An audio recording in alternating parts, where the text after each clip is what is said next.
안녕하세요. 저는 김순애라고 합니다. 정말 영화 같은 제 이야기 좀 들어주세요. 제 이름 석자 앞에는 평생 반찬 가게 아줌마라는 수식어가 따라다녔죠. 이젠 그것도 옛말이 되었어요. 가게를 정리하고 아들이 주는 용돈으로 편안한 노후를 보내고 있으니까요. 동네 사람들은 하나같이 저를 부러운 눈으로 봅니다. 아드님이랑 며느님이 저렇게 큰 마트를 하는데 이제 고생 끝이고 복만 남았네요. 그럴 때마다 저는 손사래를 치며 전부 다 우리 똑똑한 며느리 덕분이죠 라고 답하곤 합니다. 입에 발린 겸양이 아니라 진심이었어요. 제 어깨를 으쓱하게 만드는 자부심, 그 단단하고 평화롭던 제 세상이 먼지처럼 부서지기 전까지는 정말로 그렇게 믿었습니다. 제게는 아들이 하나 있어요. 비록 제 뱃속에서 나온 아이는 아니지만 제 남은 인생 전부를 걸어도 아깝지 않은 아들, 기훈이 말입니다. 기훈이를 만나기 전 제게는 하늘이 점지해준 진짜 아들이 있었습니다. 종석이, 제 전부였던 아이. 남편은 종석이가 3살 때 허망하게 제 곁을 떠났고 저는 남편의 빈자리를 어린 아들의 재롱으로 채우며 살았습니다. 그런데 무심한 하늘은 제게서 마지막 남은 빚마저 빼앗아갔습니다. 북적이는 시장통에서 정신없이 장을 보던 어느 날 잠깐 놓아버린 종석이의 작은 손을 저는 평생 다시 잡지 못했습니다. 아들을 잃어버린 후의 시간들은 살아도 사는 게 아니었어요. 뜬 눈으로 밤을 새우고 전국을 신발이 닳도록 헤맸지만 아들의 그림자조차 찾을 수 없었습니다. 핏기 없는 얼굴로 멍하니 길을 걷던 어느 날 제 눈에 한 아이가 들어왔습니다. 부모에게 버림받고 시설로 가기 직전이었던 7살 기훈이. 어딘가에서 굶주리고 있을 내 아들 종석이가 겹쳐 보였던 걸까요? 저는 홀린 듯 아이의 손을 잡았고 그날부터 기훈이는 제 아들이 되었습니다. 잃어버린 아들을 향한 사무치는 그리움과 뼈를 깎는 죄책감을 저는 기훈이에게 제 모든 것을 쏟아붓는 것으로 견뎌냈어요.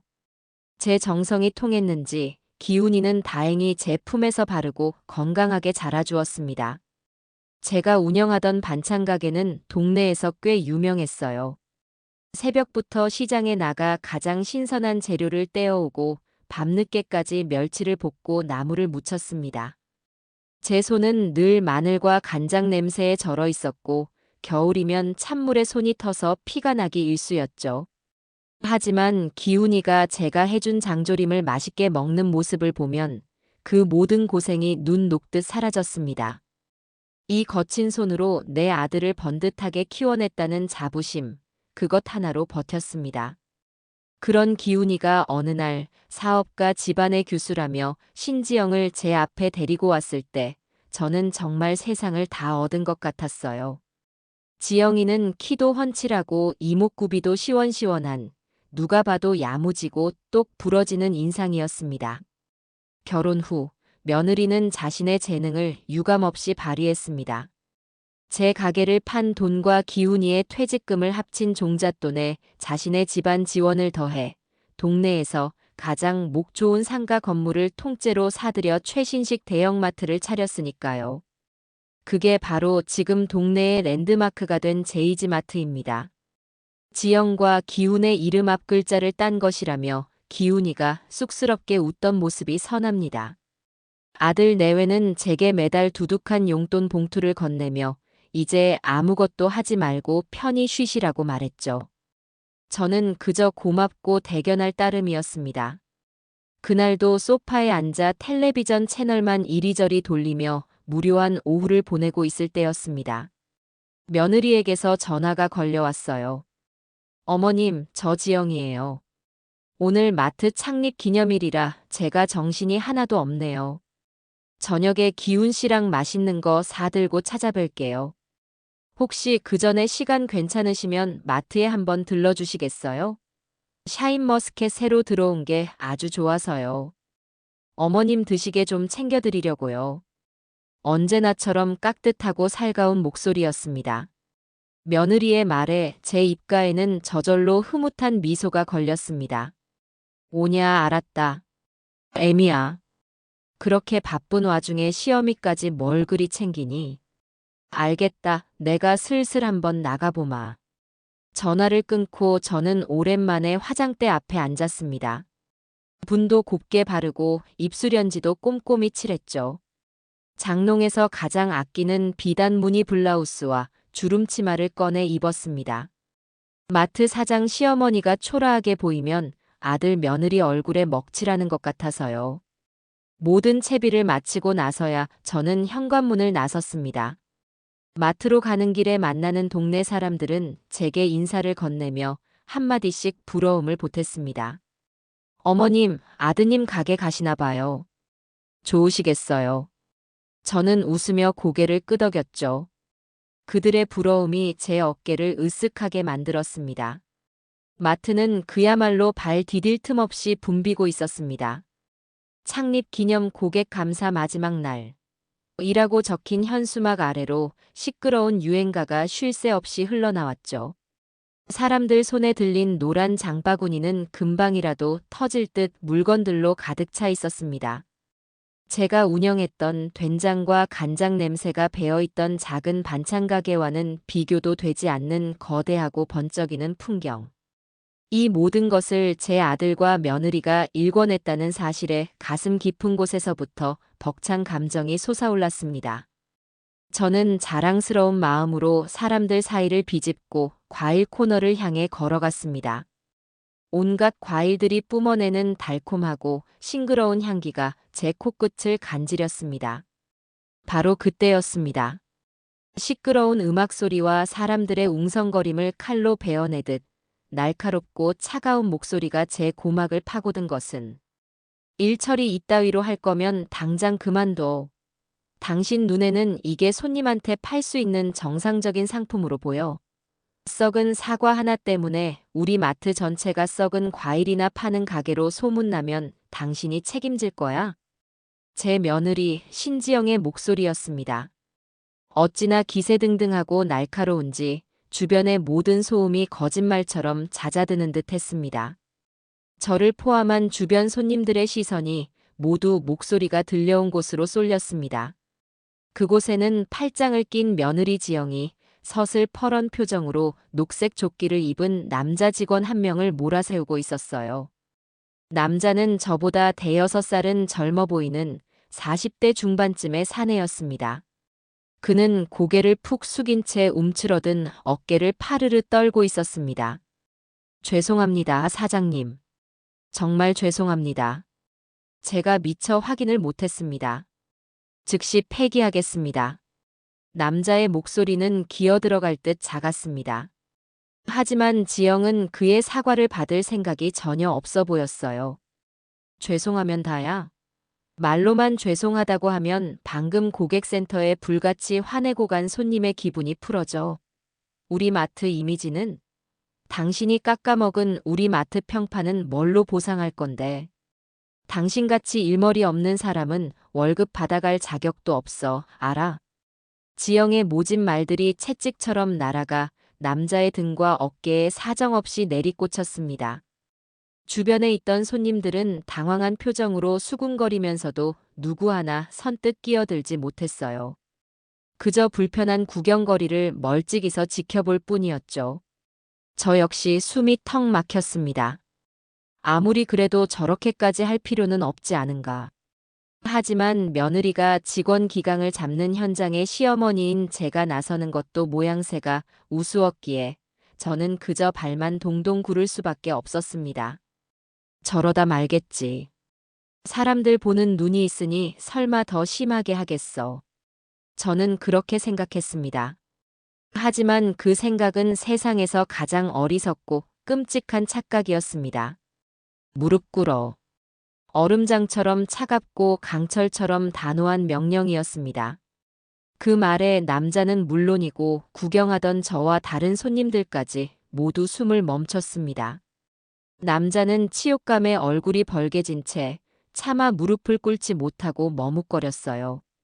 수많은 낯선 이들이 지켜보는 이 넓은 공간 한복판에서 무릎을 꿇는다는 것이 얼마나 끔찍한 일인지 저라도 상상할 수 있었습니다. 하지만 그의 아주 잠깐의 인간적인 망설임은 지영의 이성을 완전히 끊어버리는 도화선이 되고 말았습니다. 뭐 하고 있어? 내 말이 말 같지 않다는 거야, 지금. 마지막으로 경고하는데 당장 무릎 꿇고 사과하라고. 결국 남자는 모든 것을 체념한 듯 힘없이 무릎을 꿇었습니다. 쿵 하고 그의 무릎이 수많은 신발 자국으로 더럽혀진 타일, 바닥에 닿는 소리가 제 심장 바로 옆에서 울리는 것처럼 생생하게 들렸어요. 저는 차마 그 비참한 광경을 끝까지 볼 수가 없어 외면하려 고개를 돌리는 순간이었습니다. 짝! 온몸의 신경이 곤두서는 날카로운 마찰음이었습니다. 고개를 돌린 제 눈에 믿을 수도 없고 믿고 싶지도 않은 장면이 그대로 박혔습니다. 제 며느리 지영이 무릎 꿇은 남자의 뺨을 있는 힘껏 후려친 것이었습니다. 남자의 고개가 속절없이 옆으로 돌아갔고 매장 전체에 섬뜩한 정적이 흘렀습니다.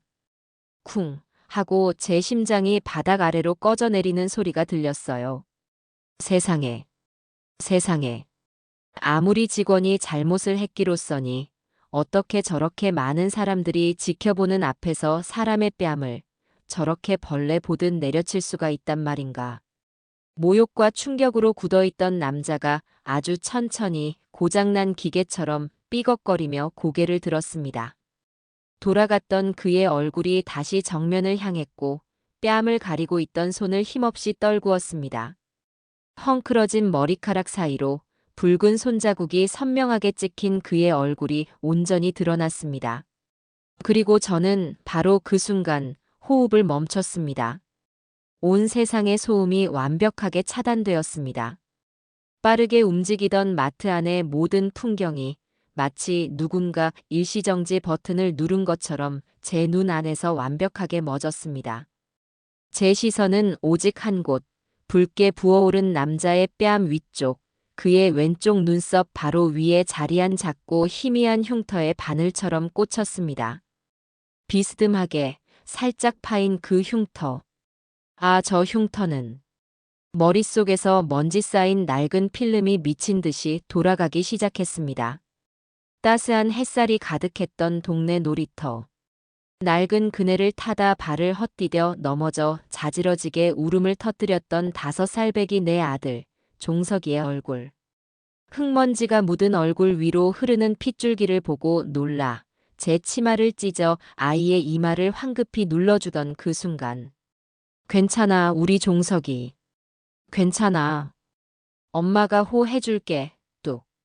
아이의 울음이 그칠 때까지 1시간이 넘도록 아이를 업고 동네를 하염없이 돌았던 그날 밤의 달빛.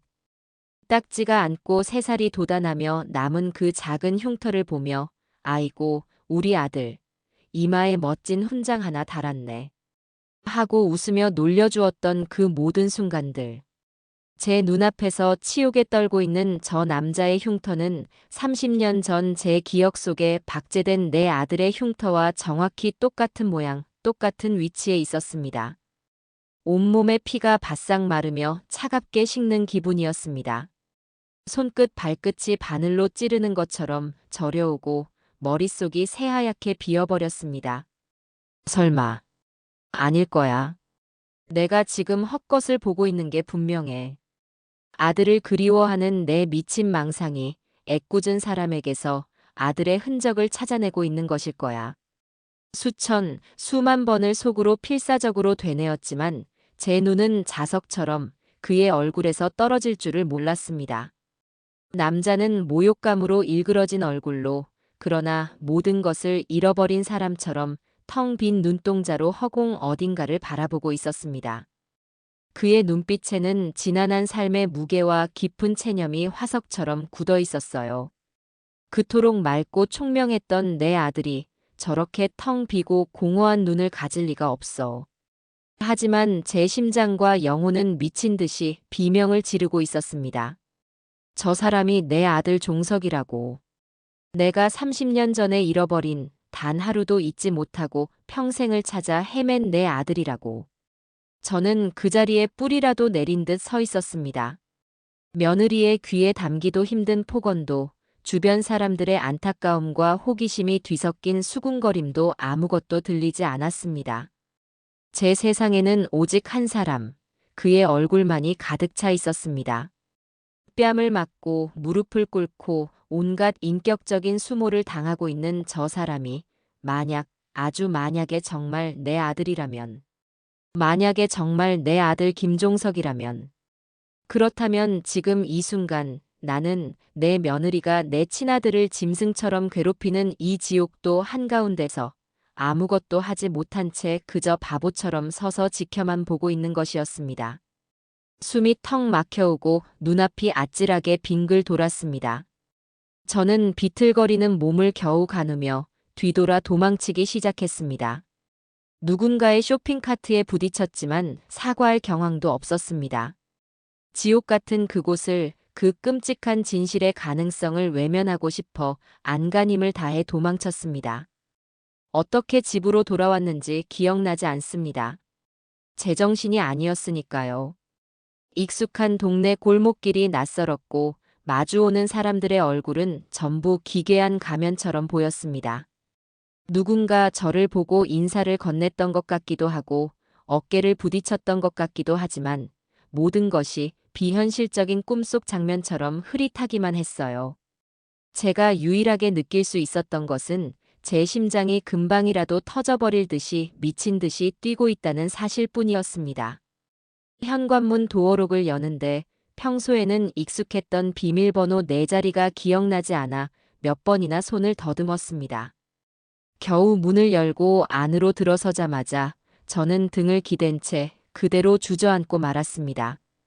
쿵 하고 닫히는 현관문 소리가 마치 제 인생의 한막이 끝났음을 알리는 소리처럼 아득하게 울렸습니다. 숨이 가빴어요. 가슴을 움켜쥐고 거친 숨을 몰아쉬었습니다.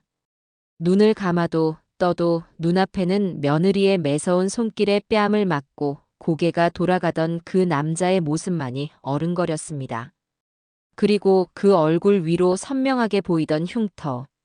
내 아들 종석이의 흉터. 아니야, 아닐 거야. 저는 고개를 세차게 내저었습니다. 세상에 비슷한 흉터를 가진 사람이 어디 한둘이겠어. 내가 아들을 너무 오래 그리워한 나머지 늙어서 망령이 든 게 틀림없어. 김순애, 정신 차려. 저는 제 자신을 다그치고 또 다그쳤습니다. 하지만 그럴수록 심장은 더욱 세차게 요동치며 제 이성을 비웃었습니다. 봤잖아. 당신 눈으로 똑똑히 봤잖아. 저는 비틀거리며 일어나 물을 마시기 위해 부엌으로 향했습니다. 정수기 앞에 서서 컵에 물을 따르는데 손이 어찌나 떨리는지 물이 반이나 바닥으로 쏟아졌습니다. 차가운 물을 단숨에 들이켰지만 목 안에서 타오르는 불길은 좀처럼 잡히지 않았어요. 거실 벽에 걸린 가족 사진이 눈에 들어왔습니다. 환하게 웃고 있는 기훈이와 며느리 지영, 그리고 그들 옆에서 어색하게 미소 짓고 있는 제 모습. 저는 저 사진을 볼 때마다 남부럽지 않은 가정을 꾸렸다는 생각에 마음이 든든해지곤 했습니다. 그런데 오늘, 지금 이 순간, 저 사진 속의 행복이 너무나도 위선적이고 거짓된 것처럼 느껴졌습니다. 만약, 정말 만약에 마트의 그 남자가 내 아들 종석이라면 저 사진 속의 사람들은 내 아들을 지옥으로 내몬 악마들이 되는 것이니까요. 저는 미친 사람처럼 집 안을 서성거렸습니다. 거실을 몇 바퀴나 돌았는지 몰라요. 그러다 문득 장롱 위에 놓인 낡은 나무 상자가 눈에 들어왔습니다. 저는 의자를 밟고 올라가 먼지가 뽀얗게 쌓인 상자를 조심스럽게 꺼내 내렸습니다. 상자를 열자 30년의 세월이 담긴 물건들이 모습을 드러냈습니다. 종석이가 가지고 놀던 작은 로봇 장난감, 삐뚤빼뚤하게 엄마라고 썼던 첫 그림, 그리고 함께 찍었던 유일한 흑백 사진 한 장. 사진 속에서 해맑게 웃고 있는 어린 종석이의 왼쪽 눈썹 위에는 오늘 제가 본 그것과 똑같은 흉터가 희미하게 자리 잡고 있었습니다. 저는 사진을 가슴에 품고 소리 없이 오열했습니다. 종석아, 내 아가. 어디서 어떻게 살아온 거니? 왜 하필이면 그곳에서 그런 모습으로 엄마 앞에 나타난 거니? 밤이 깊었지만 잠은 오지 않았습니다. 침대에 누워 눈을 감으면 행복했던 종석이와의 기억 위로 뺨을 맞고 무릎을 꿇던 그 남자의 모습이 자꾸만 겹쳐졌습니다. 아이의 웃음소리와 며느리의 날카로운 고함 소리가 뒤섞여 귓가를 맴돌았어요. 이러다 정말 미쳐버릴 것만 같았습니다. 저는 자리를 박차고 일어나 거실로 나왔습니다. 텔레비전을 켜보았지만 화면 속 배우들의 목소리는 하나도 귀에 들어오지 않았습니다. 그저 의미 없는 소음일 뿐이었죠. 시계는 이제 막 새벽 2시를 가리키고 있었습니다. 이 기나긴 밤이, 이 지옥 같은 시간이 영원히 끝나지 않을 것만 같았어요. 결국 저는 결심했습니다. 다시 확인해야 한다. 내일 아침이 밝는 대로 마트에 가서 내 눈으로 그 남자를 다시 한번 확인해야 한다. 그래서 만약 그가 내 아들이 아니라는 확신이 들면 이 미친 망상을 깨끗이 지워버리고 다시 예전의 일상으로 돌아가는 거야. 만약 그가 정말 내 아들이 맞다면 저는 그 다음을 감히 상상할 수가 없었습니다. 다음 날 저는 동이 트기도 전에 잠에서 깨어났습니다. 밤새 한숨도 자지 못해 온몸이 천근만근이었지만 정신은 오히려 칼날처럼 날카롭게 깨어 있었어요. 마트가 문을 열 시간에 맞춰 집을 나섰습니다. 어제와는 다른 평범하고 눈에 띄지 않는 옷으로 갈아입었습니다. 마치 장을 보러 가는 평범한 동네 주민처럼 보여야 했으니까요. 마트로 향하는 내내 심장이 발소리에 맞춰 쿵쾅거렸습니다. 제발 내 착각이기를. 문을 열고 들어선 마트는 아침이라 그런지 어제보다 한산했습니다. 저는 과일 코너 쪽으로 향하는 척하며 직원들 사이에서 필사적으로 그 남자의 모습을 찾았습니다. 하지만 그는 보이지 않았습니다. 야채 코너에도 정육 코너에도 계산대에도 그의 모습은 없었어요. 혹시 창고에 있는 건 아닐까? 아니면 오늘 쉬는 날인 걸까? 저는 1시간 넘게 마트 안을 유령처럼 배회했습니다. 하지만 그는 끝내 나타나지 않았습니다. 그의 부재는 제게 안도감이 아닌 더 큰 불안과 공포를 안겨주었습니다. 차라리 그를 보고 내가 잘못 봤구나. 전혀 다른 사람이네 하고 확인했다면 마음이 편했을 텐데. 그가 보이지 않자 어제의 그 끔찍한 확신이 더욱 짙게 제 마음을 휘감았습니다. 혹시 어제 일로 해고라도 당한 건 아닐까? 며느리의 성격이라면 충분히 그러고도 남을 터였다. 저는 허탈한 마음으로 마트를 빠져나왔습니다. 온몸에 힘이 쭉 빠져나가는 기분이었어요. 그날 저녁 기훈이에게서 전화가 왔습니다. 저녁 식사를 함께 하자는 것이었죠. 어제 며느리가 예고했던 그대로였습니다. 저는 아무렇지 않은 척 평소의 목소리를 내기 위해 안간힘을 써야 했습니다. 그래, 어서 오너라. 너희들 온다고 해서 갈비찜 좀 재워뒀다. 전화를 끊고 저는 분주하게 저녁을 준비했습니다. 평소 같았으면 아들과 며느리가 온다는 생각에 신이 나서 요리를 했을 텐데 오늘은 손에 아무것도 잡히지 않았어요. 갈비찜 간을 보는데 무슨 맛인지도 모르겠고 잡채를 볶는데 자꾸만 당면을 태웠습니다. 제 모든 신경은 온통 마트의 그 남자에게 쏠려 있었습니다. 그를 어떻게 다시 만날 수 있을까? 그의 정체를 어떻게 확인할 수 있을까? 이윽고 현관문 비밀번호 누르는 소리가 들리고 아들 내외가 들어섰습니다. 며느리는 양손 가득 고급 과일과 한우 세트를 들고 있었죠. 어머님, 저희 왔어요. 어제 마트가 너무 바빠서 정신 없으셨죠? 지영은 어제의 그 서슬퍼런 모습은 온데간데 없이 상냥하고 애교 넘치는 며느리의 얼굴을 하고 있었습니다. 저는 그 가증스러운 위선에 속이 울렁거렸지만 애써 미소를 지으며 그들을 맞았습니다. 어서 오너라. 고생 많았다. 저녁 준비 다 됐으니 어서 손 씻고 와서 앉아라. 식탁은 제가 정성껏 차린 음식들로 가득했습니다. 하지만 식사 시간 내내 분위기는 어색하게 겉돌았어요. 며느리는 창립 기념 행사 매출이 역대 최고를 기록했다며 신이 나서 떠들어댔고, 기훈이는 스마트폰에서 눈을 떼지 않은 채 간간히 추임새를 넣을 뿐이었습니다. 저는 밥알을 씹는지 돌을 씹는지 모를 심정으로 그저 두 사람의 얼굴만 멍하니 바라보았습니다. 그러다 마침내 저는 용기를 내어 조심스럽게 입을 열었습니다. 그런데 어제 내가 마트에 갔을 때 과일 코너에서 좀 시끄럽던데 무슨 일 있었던 거니? 제 질문에 신나게 떠들던 지영의 입이 순간 멈췄습니다. 기훈이도 그제야 스마트폰에서 고개를 들었죠. 지영은 잠시 저를 쳐다보더니 이내 아무것도 아니라는 듯 피식 웃으며 말했습니다. 아, 어머님 그거 보셨어요? 별거 아니에요. 박대리라는 직원이 있는데 하도 답답하게 굴어서 제가 교육 좀 시킨 거예요. 교육이라니 사람들 다 보는 앞에서 뺨까지 때리던데. 그건 좀 심한 것 같더구나. 제 말에 지영의 얼굴에서 미소가 싹 가셨습니다. 그녀는 들고 있던 숟가락을 탁 소리가 나게 내려놓더니 저를 똑바로 쳐다보며 말했어요. 어머님, 사업은 군대랑 똑같아요. 조직의 기강을 바로 세우려면 무능하고 나태한 인원은 제때 잘라내야 전체가 사는 거예요. 그 박철민이라는 사람, 우리 마트의 고질적인 문제아예요. 손님한테 불친절한 건 기본이고 재고 관리도 엉망이라 손해를 끼친 게 한두 번이 아니에요. 어제는 일부러 흠집난 사과를 진열해서 고객 클레임까지 들어오게 만들었고요. 그런 사람은 한번 크게 망신을 줘야 다시는 그런 짓 안 해요. 어머님은 장사 안 해보셔서 잘 모르실 수도 있어요.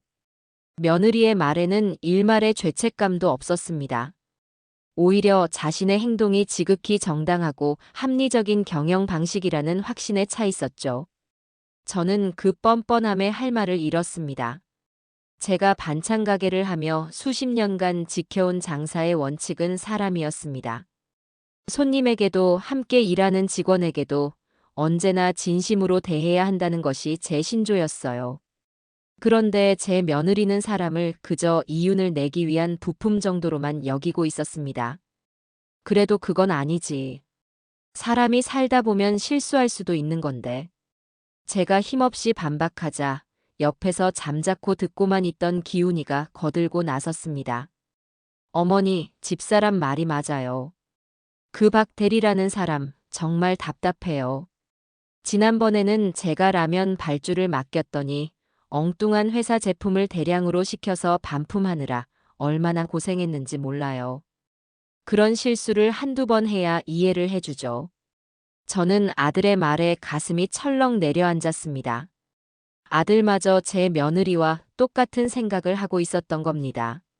사람의 실수를 이해하고 보듬어주기보다는 그저 조직의 손해와 자신의 불편함만을 먼저 생각하는 냉혈한으로 변해 있었습니다. 제가 아들을 이렇게 키웠던가요? 저는 참담한 심정으로 더 이상 아무 말도 할 수가 없었습니다. 그날 저녁 식사는 제 인생에서 가장 길고도 끔찍한 시간이었습니다. 며칠 동안 저는 폐인처럼 지냈습니다. 하지만 이대로 주저앉아 있을 수만은 없었어요. 어떻게든 그 남자를 다시 만나야 했습니다. 그래서 저는 마트에 전화를 걸었습니다. 손님인 척 최대한 목소리를 변조해서요. 여보세요, 제이지마트죠? 제가 며칠 전에 과일 코너에 계시던 남자 직원분한테 도움을 받았는데 성함이 박철민 씨라고 하더라고요. 감사 인사를 좀 하고 싶은데 혹시 오늘 출근하시나요? 수화기 너머의 직원은 잠시 머뭇거리더니 오늘은 비번이고 내일 오전에 출근한다고 알려주었습니다. 전화를 끊은 저는 주먹을 불끈 쥐었습니다. 내일이면 모든 것을 확인할 수 있다. 다음 날, 저는 아침 일찍부터 집을 나서 마트 근처 벤치에 앉아 그를 기다렸습니다. 출근하는 직원들의 얼굴을 하나하나 확인하며 시간이 흐르기만을 초조하게 기다렸죠. 심장이 터질 것 같았지만 여기서 포기할 수는 없었습니다. 1시간쯤 지났을까, 저 멀리서 익숙한 인형이 걸어오는 것이 보였습니다. 어깨를 구부정하게 숙이고 땅만 보고 셔츠를 입고 있었지만 걸음걸이가 힘없이 터벅거리는 모습. 며칠 전 제 심장을 멈추게 했던 바로 그 남자였습니다. 저는 심호흡을 한 번 하고 자리에서 일어났습니다. 그리고 그가 제 앞을 지나가는 순간을 노려 들고 있던 장바구니를 일부러 떨어뜨렸습니다. 와르르 하고 가방 안에 있던 사과와 귤 몇 개가 바닥으로 굴러갔어요. 어머나! 제가 과장된 비명을 지르자 남자가 깜짝 놀라 걸음을 멈추고 저를 돌아봤습니다. 그리고는 이내 제 앞에 쪼그려 앉아 바닥에 흩어진 과일들을 줍기 시작했습니다. 괜찮으십니까, 어르신? 아이고, 고마워요, 총각. 내가 나이 들어서 기운이 없어서 그만. 저는 그의 옆에 같이 쪼그려 앉아 과일을 주우며 그의 얼굴을 찬찬히 뜯어보았습니다. 가까이서 보니 그는 생각보다 더 마르고 얼굴에는 수심이 가득했습니다. 며칠 전 맞았던 뺨은 아직 희미하게 멍자국이 남아 있었어요. 제 마음이 또 한 번 저려왔습니다. 자, 여기요. 그가 과일을 모두 주워 제 장바구니에 담아주었습니다. 저는 고맙다는 인사를 하며 미리 준비해온 음료수 캔을 그에게 건넸습니다. 너무 고마워서 그러는데 이거라도 하나 마셔요. 더운데 고생이 많네. 그는 잠시 망설이더니 이내 제 성의를 거절하지 못하고 음료수를 받아들었습니다. 바로 그 순간이었습니다. 그가 제게서 음료수 캔을 받아들기 위해 내민 오른팔. 살짝 거친 셔츠 소매 아래로 그의 손목 안쪽이 제 눈에 들어왔습니다. 그리고 그곳에는 아주 작은 점 3개가 마치 작은 삼각형 모양처럼 박혀 있었습니다. 세상에. 제 눈을 의심했습니다. 저 점들은 제가 기억하는, 제가 너무나도 똑똑히 기억하는 제 아들의 점이었습니다. 갓난아기였던 종석이를 목욕시킬 때마다 통통한 그 손목에 입을 맞추며 우리 아들, 손목에 별 3개를 달고 태어났네 하고 속삭여주곤 했습니다. 남편은 점이 너무 많으면 복이 없다며 빼주자고 했지만 저는 그 점마저도 너무나 사랑스러워 극구 반대했었죠. 흉터는 세월이 지나며 생길 수도 있고 비슷한 사람이 있을 수도 있습니다. 하지만 저렇게 똑같은 위치에 똑같은 모양으로 박힌 3개의 점까지 우연의 일치일 수는 없었습니다. 온몸에 소름이 돋았습니다. 제 안에서 마지막까지 버티고 있던 이성의 둑이 와르르 무너져 내렸습니다. 이제 더 이상 의심의 여지가 없었습니다. 눈앞에 이 남자 며느리에게 뺨을 맞고 모욕을 당하던 이 초라한 남자가 30년 전 제가 잃어버린 피눈물을 흘리며 찾아 헤맸던 바로 내 아들 김종석이었습니다. 저는 터져나오려는 울음을 간신히 삼켰습니다. 종석아 하고 그의 이름을 부르짖고 싶은 것을 입술을 깨물어 참았습니다. 지금은 때가 아니었습니다. 저는 떨리는 목소리로 겨우 물었습니다. 저 총각, 혹시 고향이 어디예요? 부모님은 다 계시고. 제 질문에 그의 얼굴에 쓸쓸한 그늘이 졌습니다. 그는 희미하게 웃으며 말했어요. 저는 고향도 부모님도 없습니다. 아주 어릴 때부터 보육원에서 자라서요. 제 이름도 거기서 지어준 이름입니다. 그의 대답은 제 심장에 박힌 마지막 확인사살용 비수였습니다. 저는 더 이상 그 자리에 서 있을 수가 없었습니다. 고맙다는 말을 겨우 남기고 저는 도망치듯 그 자리를 떠났습니다. 뒤돌아보지 않았지만 제 등 뒤에 박히는 그의 의아한 시선이 느껴지는 듯 했습니다. 집으로 향하는 내내 눈물이 뺨을 타고 하염없이 흘러내렸습니다. 그것은 슬픔의 눈물이 아니었습니다. 30년의 세월을 뛰어넘어 마침내 아들을 찾았다는 기쁨의 눈물도 아니었습니다. 그것은 분노와 참담함, 그리고 앞으로 닥쳐올 거대한 폭풍을 예감하는 한 맺힌 어미의 피눈물이었습니다. 아들을 찾았다는 사실은 제게 기쁨이 아닌 깊고 어두운 분노를 안겨주었습니다. 30년 만에 만난 내 아들은 번듯한 청년이 아니었어요. 세상의 온갖 수모를 온몸으로 견뎌내고 있는 초라하고 힘없는 중년의 사내였습니다. 그리고 그를 가장 잔인하게 짓밟고 있는 것이 다름 아닌 제 며느리와 그것을 방관하는 제 아들이라는 사실이 저를 미치게 만들었습니다. 잠을 잘 수가 없었어요. 눈을 감으면 며느리의 경멸 어린 눈빛과 아들의 냉담한 얼굴, 그리고 모든 것을 체념한 듯한 종석이의 슬픈 눈동자가 번갈아 떠올라 가슴을 쳤습니다. 이대로 있을 수는 없었습니다. 가만히 앉아서 내 아들이 계속해서 짓밟히는 것을 보고만 있을 수는 없었어요. 저는 결심했습니다. 먼저 증거를 모아야 한다. 며느리 신지영이 어떤 인간인지, 내 아들 종석이에게 어떤 짓들을 저질러 왔는지 제 눈으로 똑똑히 보고 기록해야 한다고 마음먹었습니다. 그들을 법의 심판대에 세우든 세상에 그들의 만행을 알려 매장시키든 그러기 위해서는 누구도 반박할 수 없는 확실한 증거가 필요했습니다. 저는 그때부터 매일같이 마트로 출근했습니다. 마치 장을 보는 평범한 손님인 척 카트를 끌고 마트 구석구석을 돌아다녔죠. 제 목표는 오직 하나, 며느리 지영을 감시하고 종석이를 지켜보는 것이었습니다. 며느리는 그야말로 두 얼굴의 야누스였습니다. 손님들 앞에서는 어찌나 상냥하고 친절한지 입에 침이 마를 정도로 칭찬하는 사람들이 많았어요. 하지만 직원들을 대하는 그녀의 태도는 180도 달랐습니다. 특히 종석이를 대할 때는 그 잔인함이 극에 달했죠. 저는 마트 한편에 있는 작은 카페테리아에 자리를 잡고 앉아 매일같이 그 지옥도를 목격해야 했습니다. 어느 날은 종석이가 음료수 박스를 창고로 옮기다가 실수로 한 상자를 떨어뜨렸습니다. 상자가 터지면서 캔 몇 개가 바닥으로 굴러떨어졌죠. 그걸 본 지영은 득달같이 달려와 모든 직원이 듣는 앞에서 고함을 질렀습니다. 박철민 씨, 지금 그 육중한 몸으로 하는 일이 고작 그거야? 캔 몇 개 옮기는 것도 제대로 못해? 당신 월급에서 다 깔 테니 그런 줄 알아. 아니, 월급만 까서 될 일이 아니지. 다른 직원들 앞에서 반성문 크게 읽고 오늘 하루 화장실 청소까지 전부 혼자 다 해.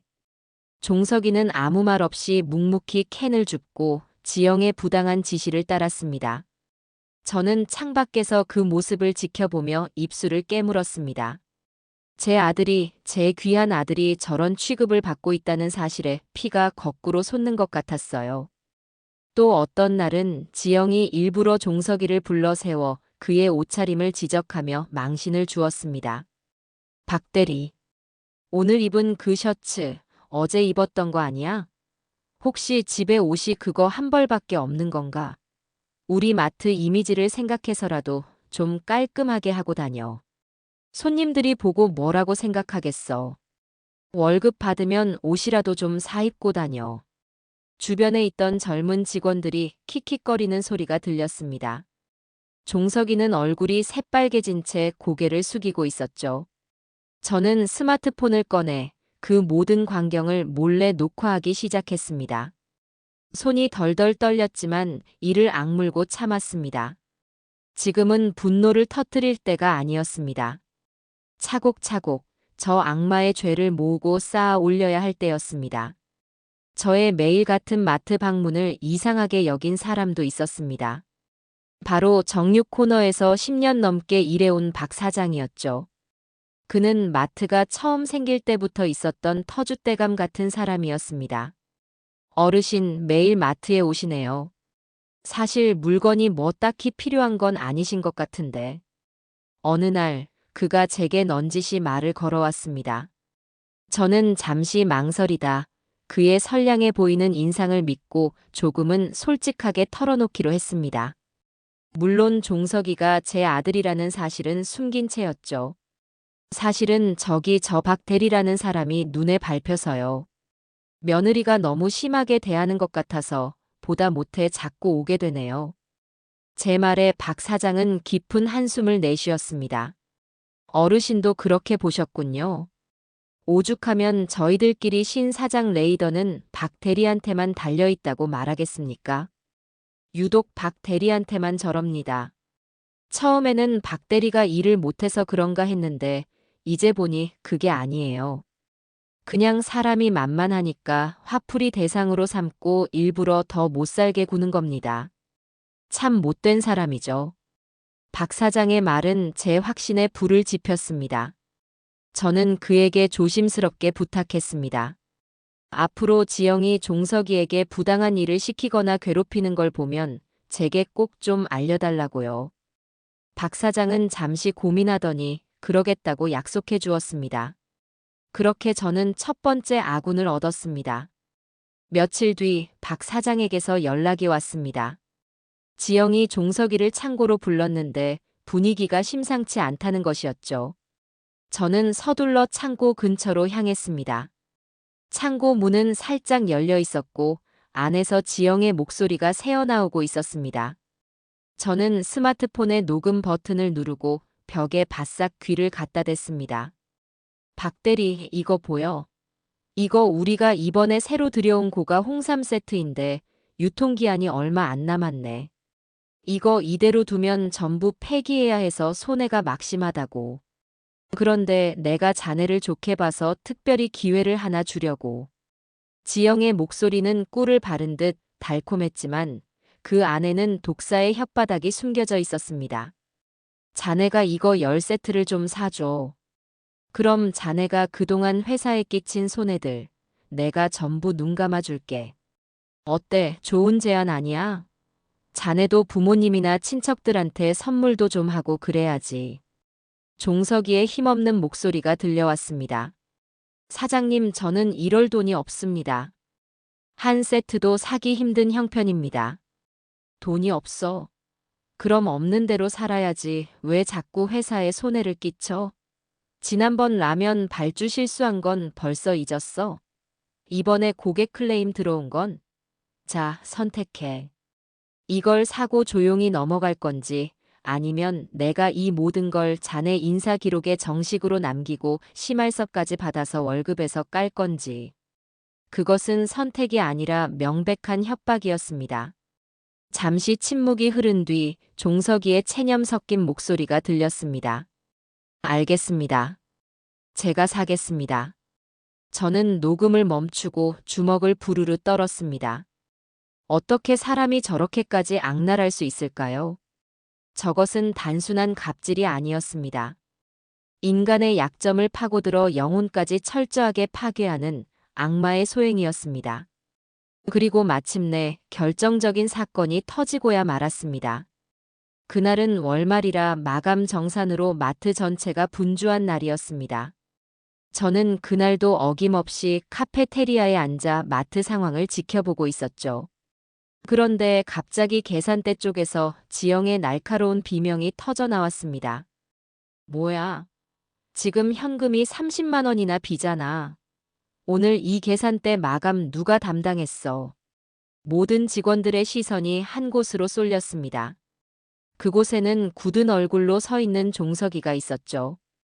지영은 성큼성큼 종석에게로 다가가 서류철로 그의 가슴을 툭툭 치며 몰아세웠습니다.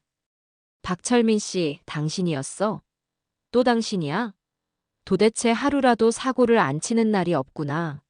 30만 원이 어디로 갔는지 지금 당장 말해. 저는 모르는 일입니다, 사장님. 저는 정산서에 적힌 그대로 인수인계했습니다. 모르긴 뭘 몰라. 오늘 유독 현금 계산이 많았던 손님이 있었고 그때 이 계산대를 본 게 당신이었잖아. CCTV 다 돌려보면 나올 걸 어디서 거짓말을 해. 지영은 일부러 모든 직원이 듣도록 큰 소리로 종석을 도둑으로 몰아세웠습니다. 하지만 저는 알고 있었어요. 그날 오후 지영이 잠시 계산대에 들러 현금통에서 돈 몇 다발을 꺼내 봉투에 담아가는 것을 제가 똑똑히 봤기 때문입니다. 아마 급하게 현금이 필요했던 모양인데 그 사실을 잊어버리고 애꿎은 종석에게 모든 걸 뒤집어 씌우고 있는 것이 틀림없었습니다. 종석이는 끝까지 자신이 하지 않았다고 항변했지만 지영은 막무가내였습니다. 그녀는 종석을 자신의 사무실로 끌고 들어갔습니다. 저는 직감했죠. 또 다른 공작이 시작되리라는 것을. 저는 몰래 사무실 근처로 다가가 문틈으로 새어나오는 대화를 녹음하기 시작했습니다. 박철민 씨, 나도 더는 당신 못 봐주겠어. 지금 당장 경찰 부를 거야. 회사 돈에 손 떼는 건 절도죄야. 전과자 딱지 붙으면 앞으로 어디 가서 일 구하기도 힘들 텐데 어떡하나? 지영의 목소리에는 비웃음이 가득했습니다. 잠시 후 종석이의 떨리는 목소리가 들려왔어요. 사장님 제발 그것만은 저는 정말 훔치지 않았습니다. 그럼 증명해봐. 당신이 안 훔쳤다는 걸 어떻게 증명할 건데? 자, 내가 마지막으로 기회를 줄게.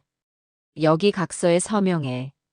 본인은 회사 공금 30만 원을 유용하였으며 이에 대한 책임을 지고 급여에서 해당 금액을 변제할 것을 약속합니다. 여기에 서명하면 내가 경찰에는 알리지 않고 조용히 넘어가 줄게.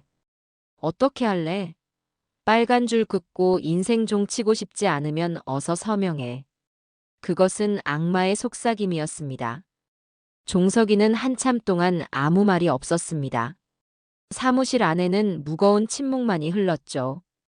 그리고 이윽고 종이 위를 펜이 긁는 소리가 희미하게 들려왔습니다. 사각, 사각. 그 소리는 제 심장을 갈기갈기 찢는 소리였습니다. 제 아들이 도둑이라는 누명을 스스로 뒤집어 쓰고 있었습니다. 녹음을 멈춘 제 손은 분노로 격렬하게 떨리고 있었습니다. 눈앞이 캄캄해지고 당장이라도 사무실 문을 부수고 들어가 며느리의 머리채를 잡고 싶었지만 저는 가까스로 이성을 붙들었습니다. 아직 아니야. 아직은 때가 아니야. 더 확실한 것, 저들의 숨통을 한 번에 끊어버릴 수 있는 가장 강력한 무기가 필요해. 저는 비틀거리는 걸음으로 마트를 빠져나왔습니다. 어둠이 내린 거리 위로 제 가슴 속에서는 지옥불과도 같은 복수의 불길이 활활 타오르기 시작했습니다. 며느리에 대한 증오와 복수심이 들끓는 것과는 별개로 제 마음 한편에는 아들 종석이에 대한 미안함과 안타까움이 파도처럼 밀려왔습니다. 30년이라는 아득한 세월 동안 저 아이는 얼마나 외롭고 힘들게 살아왔을까요? 부모의 따뜻한 보살핌 한번 제대로 받아보지 못하고 세상의 모진 풍파를 홀로 온몸으로 견뎌내야 했을 겁니다. 그 기나긴 시간을 생각하면 가슴이 미어져 견딜 수가 없었어요. 저는 종석이에게 따뜻한 밥 한 끼라도 제 손으로 직접 차려주고 싶었습니다. 30년이나 늦어버린 엄마의 밥상을요. 며칠 후 저는 종석이가 사는 곳을 수소문했습니다. 박 사장에게 넌지시 물어보니 마트에서 멀지 않은 낡은 다세대 주택 옥탑방에 산다고 하더군요. 저는 그가 퇴근할 시간에 맞춰 그의 집 앞에서 기다렸습니다. 저 멀리서 힘없는 걸음으로 언덕을 올라오는 종석이의 모습이 보였습니다. 하루 종일 온갖 수모에 시달렸을 아들의 지친 어깨가 제 마음을 아프게 찔렀습니다. 총각. 제가 부르자 종석이는 깜짝 놀라 저를 돌아봤습니다. 며칠 전 마트 앞에서 마주쳤던 저를 기억하는 눈치였습니다. 어르신, 여긴 어쩐 일로? 지나가는 길인데 총각 얼굴이 너무 안 좋아 보여서. 밥은 제대로 챙겨 먹고 다니는 거야? 내가 집에서 음식을 좀 많이 했는데 괜찮으면 우리 집에 가서 저녁이나 같이 먹고 가지 않을래요? 제 갑작스러운 제안에 종석이는 당황한 기색이 역력했습니다. 그는 손을 내저으며 괜찮다고 사양했죠. 아닙니다, 어르신. 폐를 끼칠 수는 없습니다. 마음만 감사히 받겠습니다. 폐는 무슨. 늙은이 혼자 밥 먹기 적적해서 그래. 그냥 말동무나 좀 해준다고 생각해요. 내가 반찬 솜씨는 제법 괜찮거든. 저는 막무가내로 그의 팔을 잡아 끌었습니다. 종석이는 마지못해 제 뒤를 따라왔습니다. 저희 집으로 들어서는 순간 종석이는 잠시 현관에 멈춰 섰습니다. 집 안에서 풍겨나오는 따뜻한 밥 냄새와 된장찌개 냄새를 맡고는 아주 잠시였지만 그의 텅 빈 눈동자가 흔들리는 것을 저는 보았습니다. 어서 와요. 춥지 않은 곳에 앉아요. 저는 그를 식탁에 앉히고 미리 준비해 두었던 음식들을 차리기 시작했습니다. 따끈한 흰쌀밥과 보글보글 끓는 된장찌개, 그리고 제가 평생의 노하우를 담아 만든 갖가지 나물과 장조림, 김치찜까지. 식탁이 부러질 듯 푸짐한 밥상이 차려졌습니다. 종석이는 그저 멍하니 그 광경을 바라보고만 있었어요. 뭘 그렇게 봐요? 어서 수저들어요. 식으면 맛없어. 제 말에 종석이는 그제야 조심스럽게 수저를 들었습니다. 그리고는 밥 한 술을 크게 떠서 입에 넣었죠. 그의 눈시울이 순간 붉어지는 것을 저는 놓치지 않았습니다. 그는 아무 말 없이 정말 허겁지겁 밥을 먹기 시작했습니다. 마치 며칠을 굶은 사람처럼요. 저는 아무 말도 하지 않고 그저 그의 밥그릇이 빌 때마다 새로 밥을 퍼주고 그의 앞에 맛있는 반찬을 놓아주었습니다. 밥 두 공기를 뚝딱 비워낸 종석이는 그제야 조금은 편안해진 얼굴로 저를 보며 멋쩍게 웃었습니다. 죄송합니다. 너무 맛있어서 염치도 없이 그만. 뭐가 죄송해. 잘 먹으니 보기 좋구먼. 총각 먹는 모습 보니까 꼭 내 아들 같네. 저는 무심결에 속마음을 뱉고 말았습니다. 아들이라는 말에 종석이의 표정이 순간 굳는가 싶더니 이내 쓸쓸한 미소를 지으며 말했습니다. 어머니 생각이 나네요. 물론 얼굴 한번 뵌 적은 없지만요. 보육원에 있을 때 다른 친구들 엄마가 면회 오는 날이면 그렇게 부러웠습니다. 저도 엄마가 차려주는 따뜻한 밥 한번 먹어보는 게 소원이었거든요. 오늘 어르신 덕분에 평생 소원을 이룬 것 같습니다. 정말 감사합니다.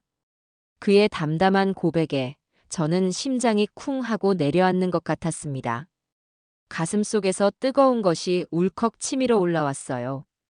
제 아들이 엄마가 해준 밥 한 끼를 평생의 소원이라고 말하고 있었습니다. 저는 터져 나오려는 눈물을 참기 위해 아랫입술을 꽉 깨물었습니다. 지금 울면 모든 것이 무너질 것 같았어요. 저런 그랬구나. 고생이 많았겠네. 저는 겨우 목소리를 쥐어짜내 위로의 말을 건넸습니다. 그리고는 조심스럽게 가장 궁금했던 질문을 던졌습니다. 그럼 어릴 적 기억은 정말 하나도 없는 거예요? 부모님에 대한 기억이라든가 살던 집에 대한 기억 같은 거. 종석이는 잠시 생각에 잠기는 듯 하더니 이내 고개를 저었습니다. 전혀 없습니다. 제가 기억하는 첫 순간은 낯선 경찰서에서 울고 있던 장면뿐입니다. 이름도 나이도 아무것도 몰라서 경찰관 아저씨들이 한참 고생했다고 들었어요.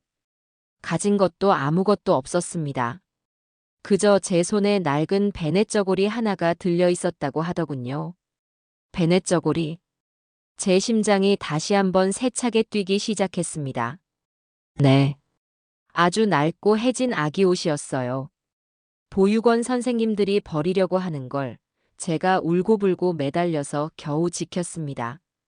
아마도 저희 어머니가 남겨주신 마지막 유품이 아닐까 싶어서요. 제게는 세상에서 가장 소중한 보물이었죠. 종석이는 거기까지 말하고는 깊은 한숨을 내쉬었습니다. 그런데 그것마저도 몇 해 전에 잃어버리고 말았습니다. 이사를 하다가 그만 제 뿌리를, 제 마지막 남은 끈을 제 손으로 놓쳐버린 것 같아서 한동안 정말 힘들었습니다. 그의 이야기를 듣는 내내 저는 숨도 제대로 쉴 수가 없었습니다. 베넷 저고리. 거북이가 수놓아진 베넷 저고리.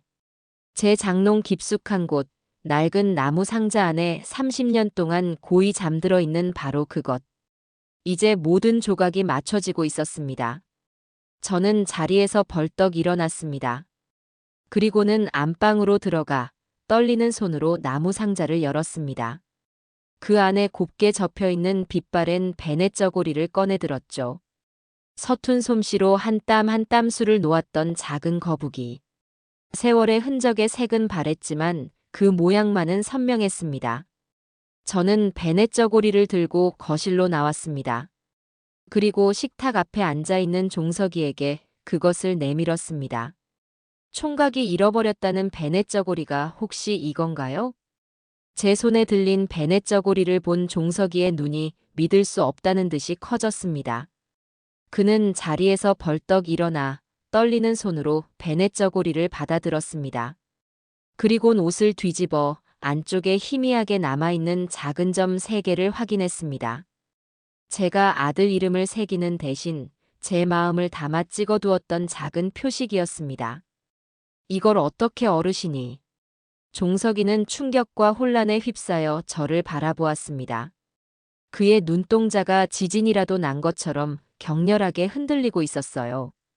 저는 더 이상 참을 수가 없었습니다.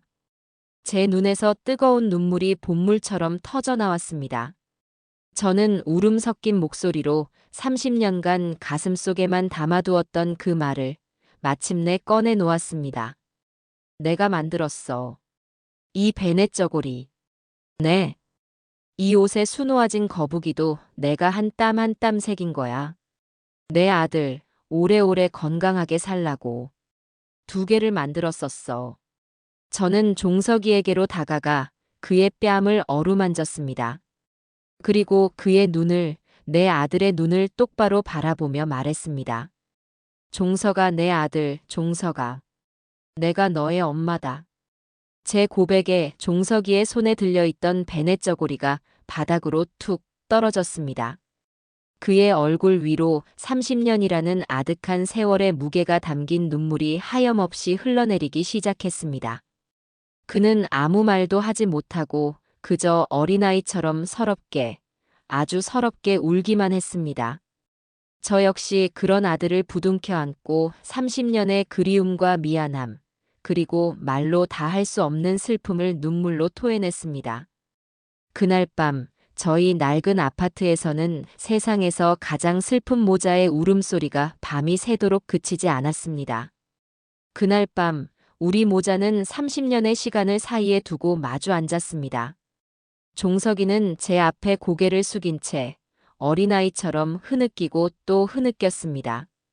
저는 그런 아들의 떨리는 등을 그저 말없이 쓸어주기만 했습니다.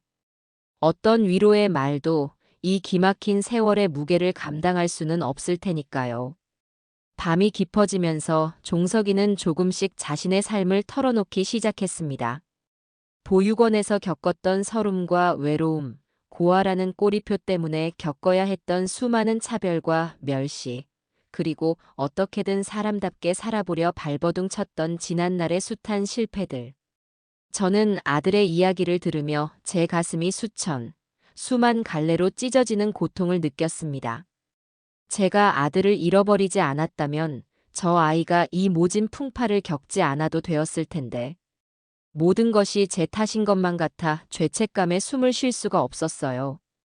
밤이 거의 새어갈 무렵 종석이는 제게 물었습니다. 자신을 짓밟던 그 마트 사장이 제 며느리라는 사실을 알고 있었냐고요. 저는 차마 고개를 들 수가 없었습니다. 그저 죄인처럼 고개를 끄덕였죠. 종석이는 더 이상 아무것도 묻지 않았습니다. 그 침묵이 제 심장을 더욱 아프게 후벼 팠습니다. 날이 밝아오자 제 머릿속은 차갑게 식어갔습니다. 슬픔과 회한에만 잠겨 있을 때가 아니었어요. 이 모든 부조리를 바로 잡아야 했습니다. 그리고 그러기 위해서는 가장 먼저 기훈이에게 모든 것을 알려야 한다고 생각했습니다. 비록 피는 섞이지 않았지만 기훈이는 제가 30년 넘게 사랑으로 키운 아들이었습니다. 분명 이 기막힌 사연을 알게 되면 저처럼 분노하고 잃어버렸던 형을 따뜻하게 맞아줄 것이라고 저는 그렇게 굳게 믿었습니다. 기훈이는 착한 아이였으니까요. 적어도 저는 그때까지는 그렇게 믿고 있었습니다. 그 믿음이 제 인생 최악의 착각이었다는 사실을 깨닫기 전까지는요. 저는 종석이를 제 방에 잠시 머물게 하고 기훈이에게 전화를 걸었습니다. 아주 중요하게 할 말이 있으니 저녁에 며느리는 두고 혼자만 잠시 들르라고요. 제 목소리가 평소와 다르다는 것을 느꼈는지 기훈이는 군말 없이 알겠다고 대답했습니다. 저는 아들이 오기 전 그가 가장 좋아하던 소갈비찜과 잡채를 만들었습니다. 늘 그래왔던 것처럼 따뜻한 밥상 앞에서 아들과 마주 앉아 이야기하고 싶었습니다. 저녁이 되어 기훈이가 집에 도착했습니다. 그는 현관에 들어서며 제게 물었죠. 어머니, 무슨 일 있으세요? 목소리가 안 좋으셔서 걱정했어요. 저는 그런 아들을 식탁에 앉히고 그의 앞에 따뜻한 밥과 갈비찜을 놓아주었습니다. 그리고 그의 맞은편에 앉아 아주 오랫동안 아들의 얼굴을 바라보았습니다. 제가 사랑한 아들의 얼굴. 하지만 이제는 어딘가 낯설게 느껴지는 얼굴. 저는 심호흡을 한 번 하고 어렵게 입을 열었습니다. 기훈아, 내가 오늘 너에게 할 이야기는 너가 믿기 힘든 이야기일 수도 있다. 하지만 한 글자도 빼놓지 않고 전부 사실이니 내 말 끝까지 잘 들어주렴. 저는 그날 마트에서 있었던 일부터 시작했습니다. 며느리가 한 직원의 뺨을 때리고 무릎을 꿇렸던 일, 그리고 그의 얼굴에서 30년 전 잃어버린 내 아들 종석이의 흉터를 보았던 일. 그 후 며칠간의 고통스러운 의심과 확인의 과정, 손목 안쪽에 점 3개, 그리고 마침내 어젯밤 베넷 저고리를 통해 그가 제 친아들 김종석이라는 사실을 확인하게 된 모든 과정을 저는 눈물을 흘리며 털어놓았습니다. 저는 기훈이가 제 손을 잡아주고 저와 함께 울어주고 그리고 잃어버렸던 형을 찾았다는 사실에 기뻐해 줄 것이라고 기대했습니다. 하지만 기훈이의 반응은 제 상상을 처참하게 배반했습니다. 이야기를 듣는 내내 기훈이의 얼굴은 하얗게 굳어갔습니다. 그의 눈동자는 제가 하는 이야기에 대한 충격이나 슬픔이 아니라 무언가 다른 감정으로 격렬하게 흔들리고 있었어요. 제가 모든 이야기를 마치고 그의 반응을 기다렸을 때 그는 한참 동안 아무 말이 없었습니다. 식탁 위에는 무거운 침묵만이 흘렀죠. 이윽고 그가 입을 열었습니다. 그의 목소리는 제가 한 번도 들어본 적 없는 차갑고 날선 목소리였습니다. 그래서요? 뭐라고? 그래서 이제 어쩌실 건데요? 그 사람이 진짜 어머니 아들이라는 게 확인됐으니까 이제 저는 어떻게 되는 건데요? 저는 제 귀를 의심했습니다. 지금 제 아들이 무슨 말을 하고 있는 건가? 기훈아, 그게 무슨 소리니? 너는 내 아들이고 종석이는 내 형이야. 우리는 형이요? 기훈이가 제 말을 자르며 비웃듯 말했습니다. 그의 얼굴은 공포와 분노로 일그러져 있었어요. 이제 와서 갑자기 형이라니. 어머니, 저는 평생 어머니 아들로 살았습니다. 그런데 이제 와서 진짜 아들이 나타났으니 저는 뭐가 되는 겁니까? 저는 이제 가짜 아들, 주워온 자식이 되는 거냐고요. 그래서 그동안 저한테 잘해주셨던 건가요? 잃어버린 아들에 대한 보상 심리로 대용품으로 저를 키우셨던 거냐고요. 기훈이의 절규는 제 심장의 비수처럼 날아와 박혔습니다. 아니야, 그게 아니야. 너는 내게 세상 가장 소중한 아들이었어. 그렇게 소리치고 싶었지만 목소리가 나오지 않았습니다. 기훈이는 자리에서 벌떡 일어나 방 안을 서성거리며 미친 사람처럼 소리쳤습니다. 이 일이 세상에 알려지면 어떻게 될 것 같아요? 제 아내 신지영이 어떤 사람인지 어머니도 아시잖아요. 그 여자가 저를 가만둘 것 같아요? 장인어른 댁에서는 저를 뭐라고 생각하겠어요? 근본도 없는 고아놈이 자기들 재산 보고 딸한테 접근했다고 사기꾼이라고 매도할 게 뻔해요. 우리가 이룬 모든 것, 저 제이지마트, 우리가 사는 이 집, 전부 다 끝장이라고요. 그의 눈에는 형을 되찾은 기쁨도 형이 당한 수모에 대한 분노도 없었습니다. 오직 자신의 안위와 사회적 지위를 잃을지도 모른다는 공포뿐이었습니다. 그는 제 앞에 다가와 제 어깨를 잡고 애원하기 시작했습니다. 어머니, 제발 그냥 덮어주세요. 못 본 걸로 해주세요. 그 사람, 그냥 불쌍한 마트 직원으로 남게 해주세요. 어머니가 입만 다물면 아무도 몰라요. 저 좀 살게 해주세요, 어머니.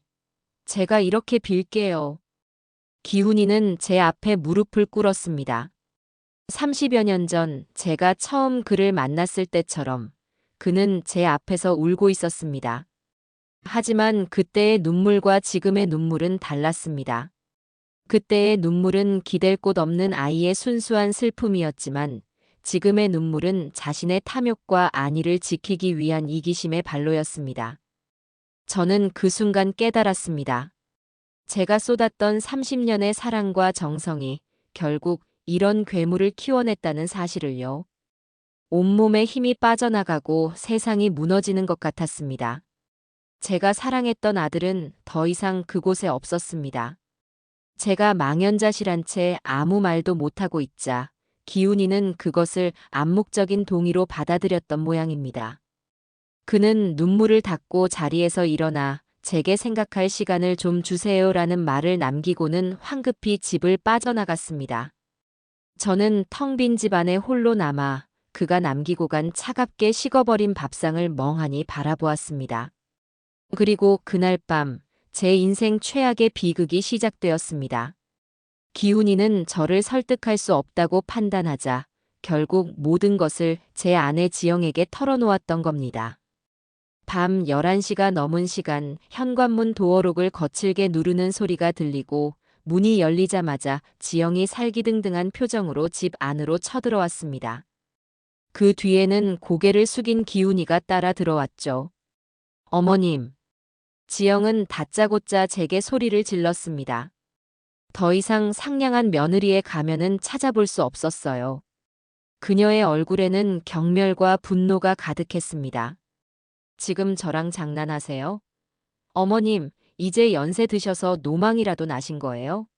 어디서 굴러먹던 뼈다귀인지도 모를 사기꾼 놈 말을 믿고 그 사람이 어머님 아들이라고요? 말 조심해라. 말 조심이요? 지금 제가 말 조심하게 생겼어요? 어머님이야말로 정신 차리세요.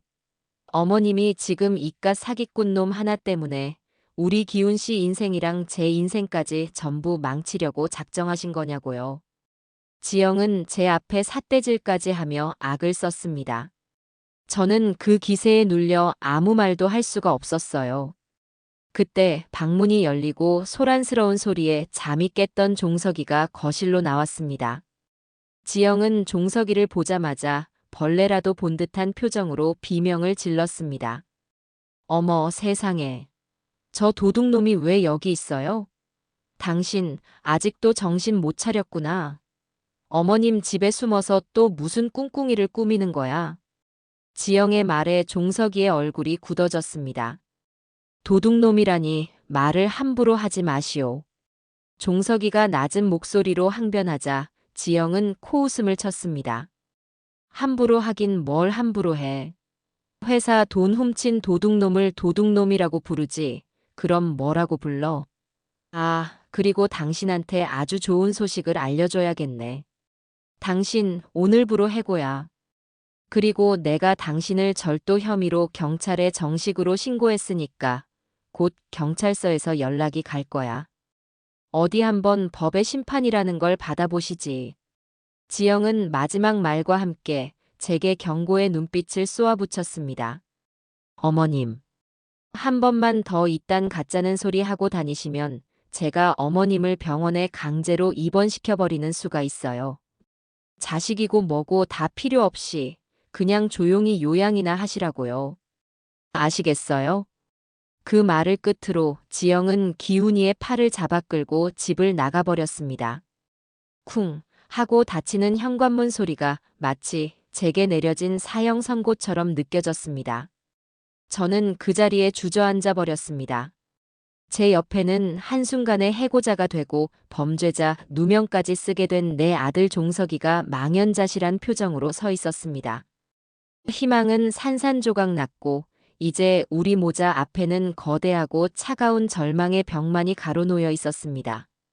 하지만 바로 그 절망의 밑바닥에서 제 안에 무언가가 깨어나고 있었습니다. 그것은 슬픔도 체념도 아니었습니다. 모든 것을 잃은 자만이 가질 수 있는 차갑고 단단한 분노. 내 아들을 지키기 위해서라면 악마와도 기꺼이 싸우겠다는 한 어미의 지독한 결심이었습니다. 며느리와 양아들이 제 인생에 거대한 폭풍을 몰고 떠나간 후 집 안에는 무거운 정적만이 감돌았습니다. 저는 차가운 거실 바닥에 주저앉은 채 한참 동안 아무 생각도 할 수가 없었어요. 머릿속이 하얗게 비어버린 것 같았죠. 하지만 제 옆에서 망연자실하게 서 있는 아들 종석이의 얼굴을 보자 정신이 번쩍 들었습니다. 지금은 절망하고 있을 때가 아니었습니다. 저 약하고 선량한 내 아들을 이제는 제가 지켜주어야 했습니다. 저 악마 같은 것들로부터, 이 잔인한 세상으로부터 제 목숨을 걸어서라도 반드시 지켜내야 했습니다. 제 안에서 잠자고 있던 모성애는 슬픔을 넘어선 분노로, 그리고 마침내 강철 같은 투지로 변해가고 있었습니다. 저는 자리에서 벌떡 일어났습니다. 그리고 종석이의 손을 잡았죠. 그의 손은 차갑게 식어 있었습니다. 종석아, 내 어머니. 지금 당장 내 짐 가지러 가자. 제 짐은요? 그래. 너 혼자 그 춥고 험한 옥탑방에 둘 수 없다. 오늘부터 여기가 너의 집이야. 이 어미랑 같이 사는 거야. 제 단호한 말에 종석이는 잠시 놀란 듯 저를 바라보더니 이내 고개를 떨구며 눈물을 글썽였습니다.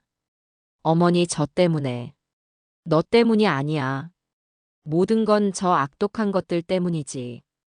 그러니 너는 아무 걱정 말고 그냥 이 어미만 믿고 따라오너라. 알겠니? 저는 종석이를 데리고 그의 옥탑방으로 향했습니다. 밤늦은 시간의 옥탑방은 낮에 보았던 것보다 훨씬 더 초라하고 을씨년스러웠습니다. 방 안에는 이불과 옷가지 몇 개, 그리고 낡은 냄비와 그릇 몇 개가 전부였죠. 이것이 내 아들이 살아온 30년의 세월을 증명하는 전부라니 기가 막혀 말이 나오지 않았습니다. 우리는 말없이 그의 얼마 되지 않는 짐을 챙겼습니다. 그러다 저는 방 한 구석에 놓인 며느리가 강매했던 홍삼 세트 상자들을 발견했습니다. 아직 뜯지도 않은 새 것 그대로였죠. 저는 그 상자들을 보자 다시 한번 속에서 불길이 치밀어 오르는 것을 느꼈습니다. 저는 그 상자들을 하나도 빼놓지 않고 전부 챙겼습니다. 이건 역시 언젠가 저들의 죄를 증명할 중요한 증거가 될 터였습니다. 종석이의 짐은 작은 보따리 2개가 전부였습니다. 그 초라한 짐을 들고 제 집으로 돌아오는데 종석이가 제게 말했습니다. 어머니, 저는 괜찮습니다. 저 때문에 어머니까지 힘들어지시는 건 원치 않아요. 저는 그냥 조용한 곳에 가서 닥치거라. 저는 그의 말을 단호하게 끊었습니다. 한 번만 더 그런 약한 소리 하면 이 어미는 너를 아들로 생각하지 않을 것이다. 너는 이제 혼자가 아니야. 너에게는 내가 있고 나에게는 내가 있다. 우리는 함께 싸우는 거야. 그리고 반드시 이길 것이다. 그러니 너는 이제부터 허리띠를 졸라매고 정신 똑바로 차려야 한다. 알겠느냐? 제 결연한 모습에 종석이는 더 이상 아무 말도 하지 못하고 그저 고개를 끄덕였습니다. 그날부터 우리 모자에 기묘한 동거, 그리고 기나긴 전쟁의 서막이 올랐습니다. 다음 날 아침, 저는 가장 먼저 은행으로 향했습니다. 그리고 제가 평생 반찬 가게를 하며 악착같이 모은 돈으로 장만했던 제 유일한 재산인 이 작은 아파트를 담보로 대출을 신청했습니다. 제 노후를 위해, 그리고 혹시 모를 기훈이의 미래를 위해 절대 손대지 않으리라 다짐했던 돈이었죠. 하지만 이제는 그럴 필요가 없었습니다. 제게는 노후의 안락함보다 지켜야 할 아들과 싸워야 할 전쟁이 더 중요했습니다. 목돈을 손에 쥔 저는 수소문 끝에 실력 좋기로 소문난 한 변호사를 찾아갔습니다. 노동 인권 문제에 있어서는 그 누구보다 독하고 집요해서 법조계에서는 독사라는 별명으로 불리는 여자 변호사였죠. 이름은 이효진, 저보다 10살은 젊어 보였지만 눈빛만은 백전노장처럼 날카롭고 예리했습니다. 변호사 사무실에 마주 앉아 저는 제가 겪은 모든 일을 털어놓았습니다.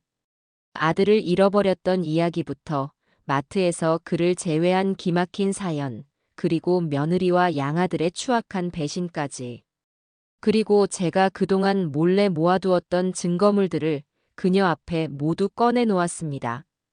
며느리 지영의 폭언이 담긴 녹음 파일들, 종석이에게 유통기한 임박 상품을 강매했던 날의 대화 녹취, 그리고 그를 절도범으로 몰아각서를 쓰게 만들었던 날의 협박 내용까지.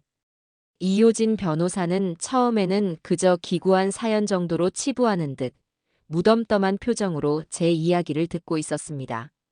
하지만 제가 내놓은 증거들을 하나씩 확인할수록 그녀의 눈빛이 달라지기 시작했습니다.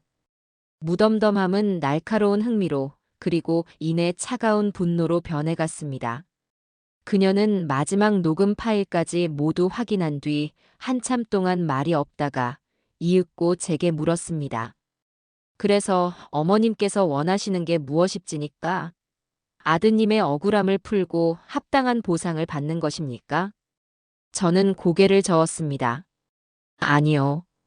저는 돈 같은 건 필요 없습니다. 제가 원하는 건 오직 하나입니다.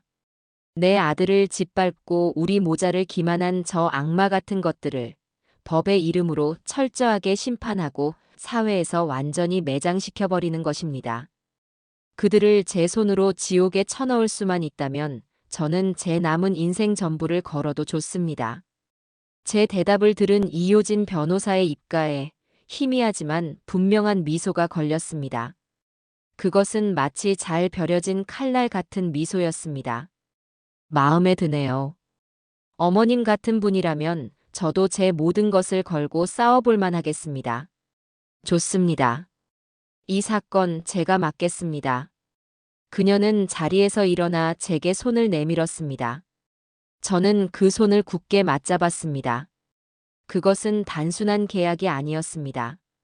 두 여자가 한 사람은 아들을 지키기 위해, 다른 한 사람은 정의를 실현하기 위해 거대한 악에 맞서 피로 맺은 동맹의 서약이었습니다. 그날 이후 이효진 변호사는 제게 든든한 아군이자 이 전쟁의 총사령관이 되어 주었습니다. 변호사는 먼저 종석이의 해고가 명백한 부당해고이며 절도 누명 역시 무고죄에 해당한다고 말했습니다. 우리가 가진 증거만으로도 충분히 승소할 수 있다고 했죠. 하지만 그녀는 거기서 멈추지 않았습니다. 어머님, 한 사람의 증언은 주장으로 치부될 수 있습니다. 하지만 여러 사람의 일관된 증언은 진실이 됩니다. 이 사건을 단순히 한 개인의 억울함을 푸는 사건으로 끝내서는 안 됩니다. 신지영이라는 인물이 얼마나 상습적으로 직원들의 인권을 유린해 왔는지 그 구조적인 문제를 파고들어야 합니다. 그래야 그들을 사회적으로 완전히 고립시킬 수 있습니다.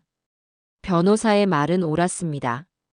저는 종석이의 도움을 받아 그동안 제이지마트에서 일하다가 부당하게 해고되거나 괴롭힘을 당했던 다른 직원들을 찾아 나서기 시작했습니다. 그것은 생각보다 훨씬 더 어려운 일이었습니다. 대부분의 사람들은 며느리 지영의 보복이 두려워 우리와 엮이는 것 자체를 꺼려했습니다. 전화를 하면 받지 않았고 집으로 찾아가면 문도 열어주지 않았죠. 그냥 포기하세요. 당신들은 신지영 사장이 얼마나 무서운 사람인지 몰라요. 그 사람은 자기한테 밉보이면 이 바닥에서 다시는 일 못하게 만들 사람이라고요. 몇 번이나 문전박대를 당하고 절망적인 말을 들었습니다. 하지만 저는 포기하지 않았습니다. 끈질기게 그들을 설득하고 이효진 변호사가 법적으로 완벽하게 보호해 줄 것이며 신분 역시 재판이 끝날 때까지 철저히 비밀에 붙여줄 것이라고 약속했습니다. 그러던 어느 날 한 젊은 여자에게서 연락이 왔습니다. 그녀는 마트에서 일하다가 임신했다는 이유로 해고당했다고 했습니다. 매니저가 그러더군요. 배 나온 여자가 계산대에 서 있으면 마트 이미지가 안 좋아진다고요. 그래서 억울하게 잘렸지만 뱃속의 아이를 생각해서라도 조용히 물러날 수밖에 없었어요. 그녀는 눈물을 흘리며 지영의 만행을 증언했습니다. 그리고 그녀의 용기는 다른 피해자들에게도 작은 불씨를 던져주었습니다. 그녀의 설득에 다른 2명의 전직 직원이 더 우리와 함께하기로 약속했습니다. 한 명은 지영의 개인적인 심부름을 거절했다는 이유로, 다른 한 명은 병든 부모님을 간병하느라 조퇴를 한 번 했다는 이유로 온갖 괴롭힘을 당하다 결국 셋으로 사표를 쓰고 나온 사람들이었죠. 우리는 제 좁은 아파트 거실에 모였습니다. 처음에는 서먹하고 불안해하던 그들도 각자 겪었던 억울한 사연들을 털어놓으며 금세 동지애를 느끼기 시작했습니다. 그들의 이야기는 하나같이 지영의 비인간적인 갑질과 횡포로 가득 차 있었습니다. 그들의 분노와 눈물 속에서 저는 보았습니다. 외롭고 힘없는 개인들이 모여 거대한 악에 맞서는 단단한 연대를 이루는 희망의 모습을요. 우리는 더 이상 외로운 피해자가 아니었습니다. 우리는 함께 싸우는 작은 군대였습니다. 이 기나긴 전쟁의 첫 번째 전투를 앞둔 결의에 찬 전사들이었습니다. 우리의 작은 군대는 이효진 변호사라는 유능한 지휘관 아래 차근차근 반격의 준비를 해나갔습니다. 변호사는 법적인 소송 준비와는 별개로 여론전을 시작해야 한다고 강조했습니다. 법정에서의 승리도 중요하지만 그들을 사회적으로 완전히 매장시키기 위해서는 대중의 분노라는 무기가 반드시 필요하다는 것이었죠. 그녀의 전략은 치밀하고 대담했습니다. 어머님, 요즘 세상은 인터넷이 지배합니다. 특히 지역 주민들이 자주 이용하는 온라인 커뮤니티의 힘은 언론사 하나보다 더 강력할 수 있어요. 우리가 가진 이야기는 그 어떤 드라마보다 더 극적이고 사람들의 분노를 사기에 충분합니다. 이제 첫 번째 포탄을 쏘아 올릴 시간입니다. 그날 밤, 저는 이효진 변호사의 사무실에서 그녀와 마주 앉았습니다. 우리는 지역에서 가장 활성화된 맘카페 게시판에 올릴 글을 함께 작성하기 시작했습니다. 변호사는 제게서 들었던 모든 이야기를 한 편의 흡입력 있는 고발 문학처럼 다듬어 나갔습니다. 그녀는 글의 제목을 이렇게 정했죠. 피눈물로 고발합니다. 우리 동네 악마 부부가 운영하는 제이지마트의 실체를. 글의 내용은 제가 겪은 모든 일을 시간 순서대로 서술했습니다. 30년 만에 찾은 아들이 바로 그 마트에서 며느리에게 짐승 이하의 취급을 받고 있었다는 기막힌 사연. 그리고 그 사실을 알게 된 양아들이 보인 배신. 글은 저의 절절한 심정을 담아 읽는 사람의 마음을 울리도록 쓰여졌습니다. 하지만 감성에만 호소하지는 않았습니다. 글의 마지막에는 제가 녹음했던 며느리 지영의 폭언이 담긴 음성 파일 중 일부를 첨부했습니다. 물론 목소리는 변조했지만 그 차가운 말투와 경멸적인 내용은 듣는 사람의 피를 거꾸로 솟게 하기에 충분했죠. 월급 받아갈 자격이나 있는 인간이야? 무릎 꿇어. 하는 부분들이 고스란히 담겨 있었습니다. 이제 글을 올리겠습니다. 변호사가 작성 완료 버튼을 누르는 순간 저는 저도 모르게 눈을 질끈 감았습니다. 이제 정말 돌이킬 수 없는 강을 건넜다는 생각 때문이었죠. 과연 사람들이 우리의 이야기에 귀를 기울여 줄까? 혹시 그저 흔한 인터넷 소설 정도로 치부해버리지는 않을까? 초조한 마음에 1분이 1시간처럼 느껴졌습니다. 처음 몇 시간 동안은 아무런 반응이 없었습니다. 저는 컴퓨터 화면만 뚫어져라 쳐다보며 애를 태웠죠. 그런데 자정이 가까워질 무렵 첫 번째 댓글이 달리기 시작했습니다. 이거 실화인가요? 소설이 아니라면 정말 끔찍하네요. 그것을 시작으로 댓글은 걷잡을 수 없이 불어나기 시작했습니다. 사람들의 반응은 폭발적이었어요. 세상에, 우리 동네에 저런 악마 같은 곳이 있었다니. 제이지마트 설마 제가 아는 그곳인가요? 음성 파일 들어봤는데 목소리만 들어도 소름이 돋네요. 저런 사람이 마트 사장이라니. 글쓴이 분 힘내세요. 제 일처럼 화가 나네요. 절대 포기하지 마세요. 응원과 분노의 댓글들이 쉴 새 없이 이어졌습니다. 그리고 마침내 우리가 기다리던 결정적인 댓글들이 달리기 시작했습니다. 저 혹시 제이지마트에서 일했던 사람입니다. 이 글 전부 사실입니다. 저 여자 사장, 직원들을 사람으로 취급 안 해요. 저도 거기서 일하다가 우울증까지 얻어서 그만뒀습니다. 저도 동감합니다. 특히 박철민 대리님한테 유독 심하게 굴었어요. 보는 저희가 다 민망할 정도로요. 전직 직원들의 증언이 이어지자 여론은 완전히 우리 편으로 기울었습니다.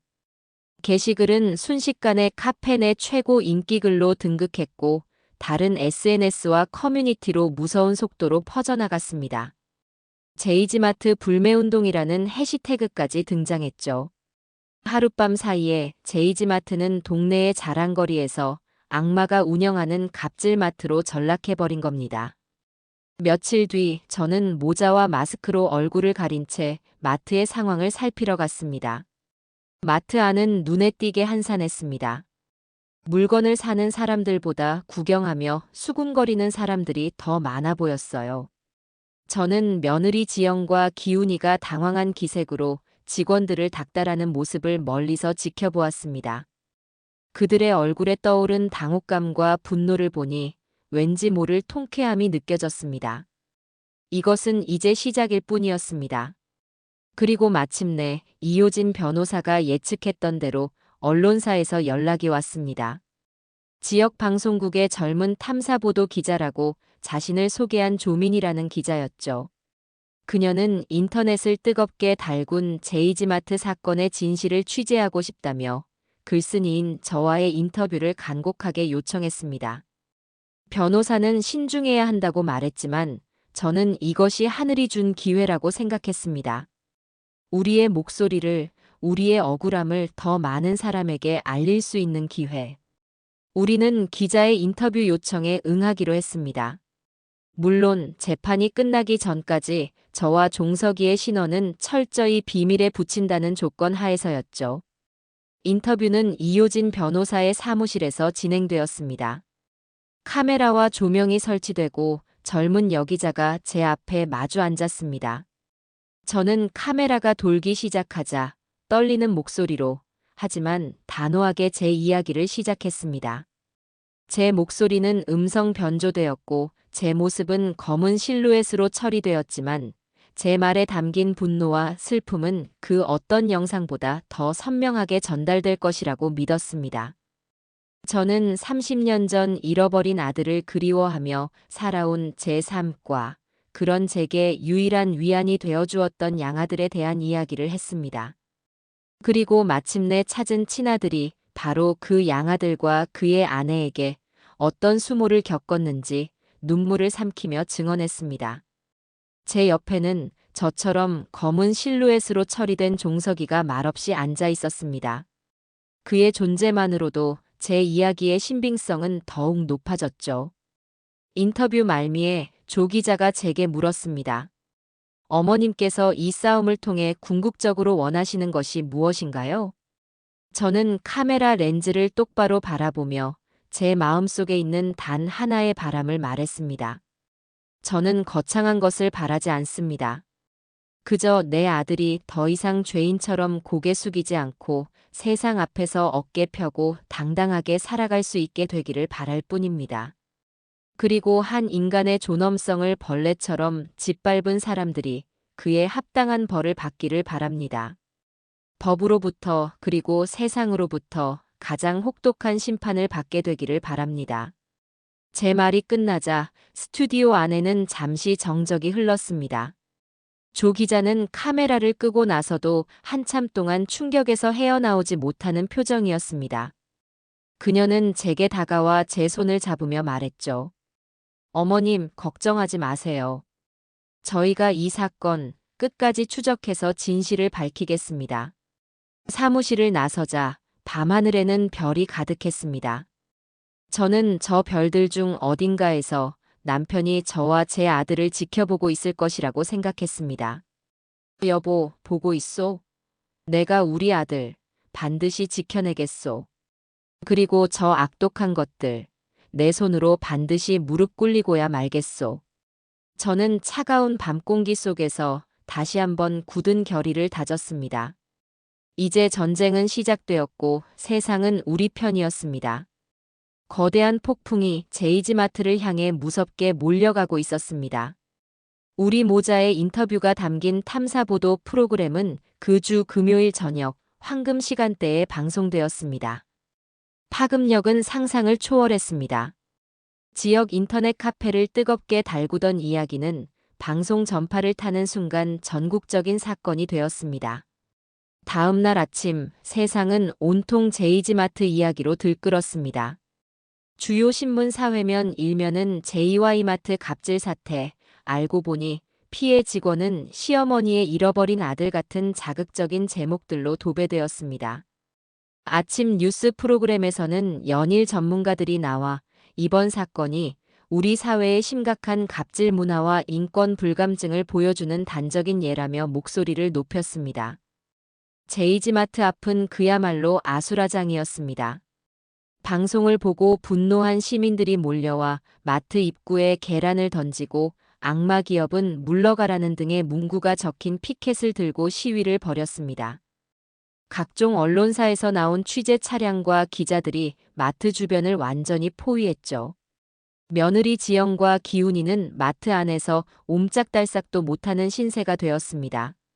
제가 아는 정육 코너 박 사장에게서 몰래 연락이 왔습니다. 마트 안의 분위기는 그야말로 지옥이라고 했습니다. 며느리 지영은 이 모든 것이 저와 종석이가 꾸며낸 음해라며 직원들에게 고래고래 소리를 지르고 기훈이는 사색이 된 얼굴로 사무실에 틀어박혀 나오지도 않는다고 했습니다. 그 와중에도 지영은 자신의 잘못을 조금도 인정하지 않고 오히려 이 위기를 정면으로 돌파해야 한다며 길길이 날뛰었다고 합니다. 그리고 며칠 뒤 정말 어처구니 없는 소식이 들려왔습니다. 제이지마트 측에서 악의적인 허위 사실 유포에 대한 진실 규명 및 고객 감사 대잔치라는 이름의 행사를 열겠다는 공고를 낸 것이었습니다.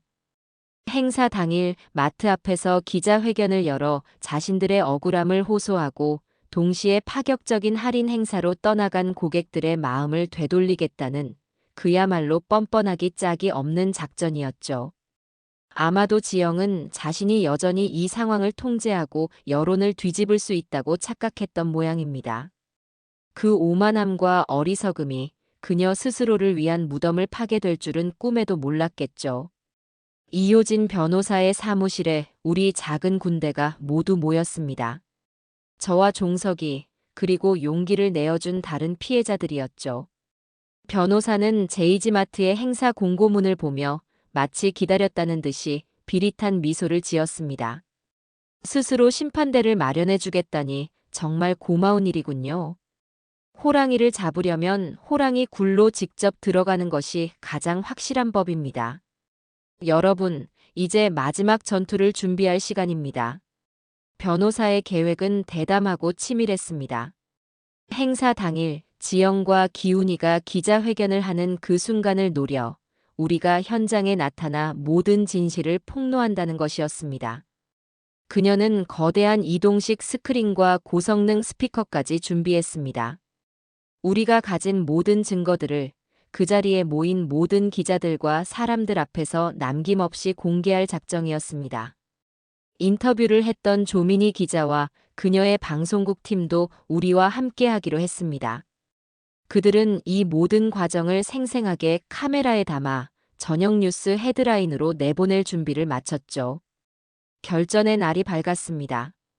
제 심장은 아침부터 불안하게 뛰었지만 제 옆에 앉은 아들 종석이의 손을 잡자 신기하게도 마음이 차분해졌습니다. 종석이는 긴장한 기색이 역력했지만 전처럼 두려워하며 피하지는 않았습니다. 그의 눈에는 자신의 존엄성을 되찾겠다는 단단한 의지가 서려 있었어요. 저는 아들의 손을 셔츠를 입고 있었지만 걸음걸이가 힘없이 터벅거리는 모습. 며칠 전 제 심장을 멈추게 했던 바로 그 남자였습니다. 꽉 잡으며 말했습니다. 종석아, 오늘은 절대 고개를 숙이지 마라. 너는 더 이상 저들의 발 아래에서 짓밟히는 피해자가 아니다. 너는 오늘 저들의 죄를 심판할 준엄한 증인이며 진실 그 자체다. 이 어미가 우리 모두가 너의 곁에 있을 테니 허리를 꼿꼿이 펴고 당당하게 맞서 싸우거라. 종석이는 말없이 제 손을 마주잡으며 고개를 끄덕였습니다.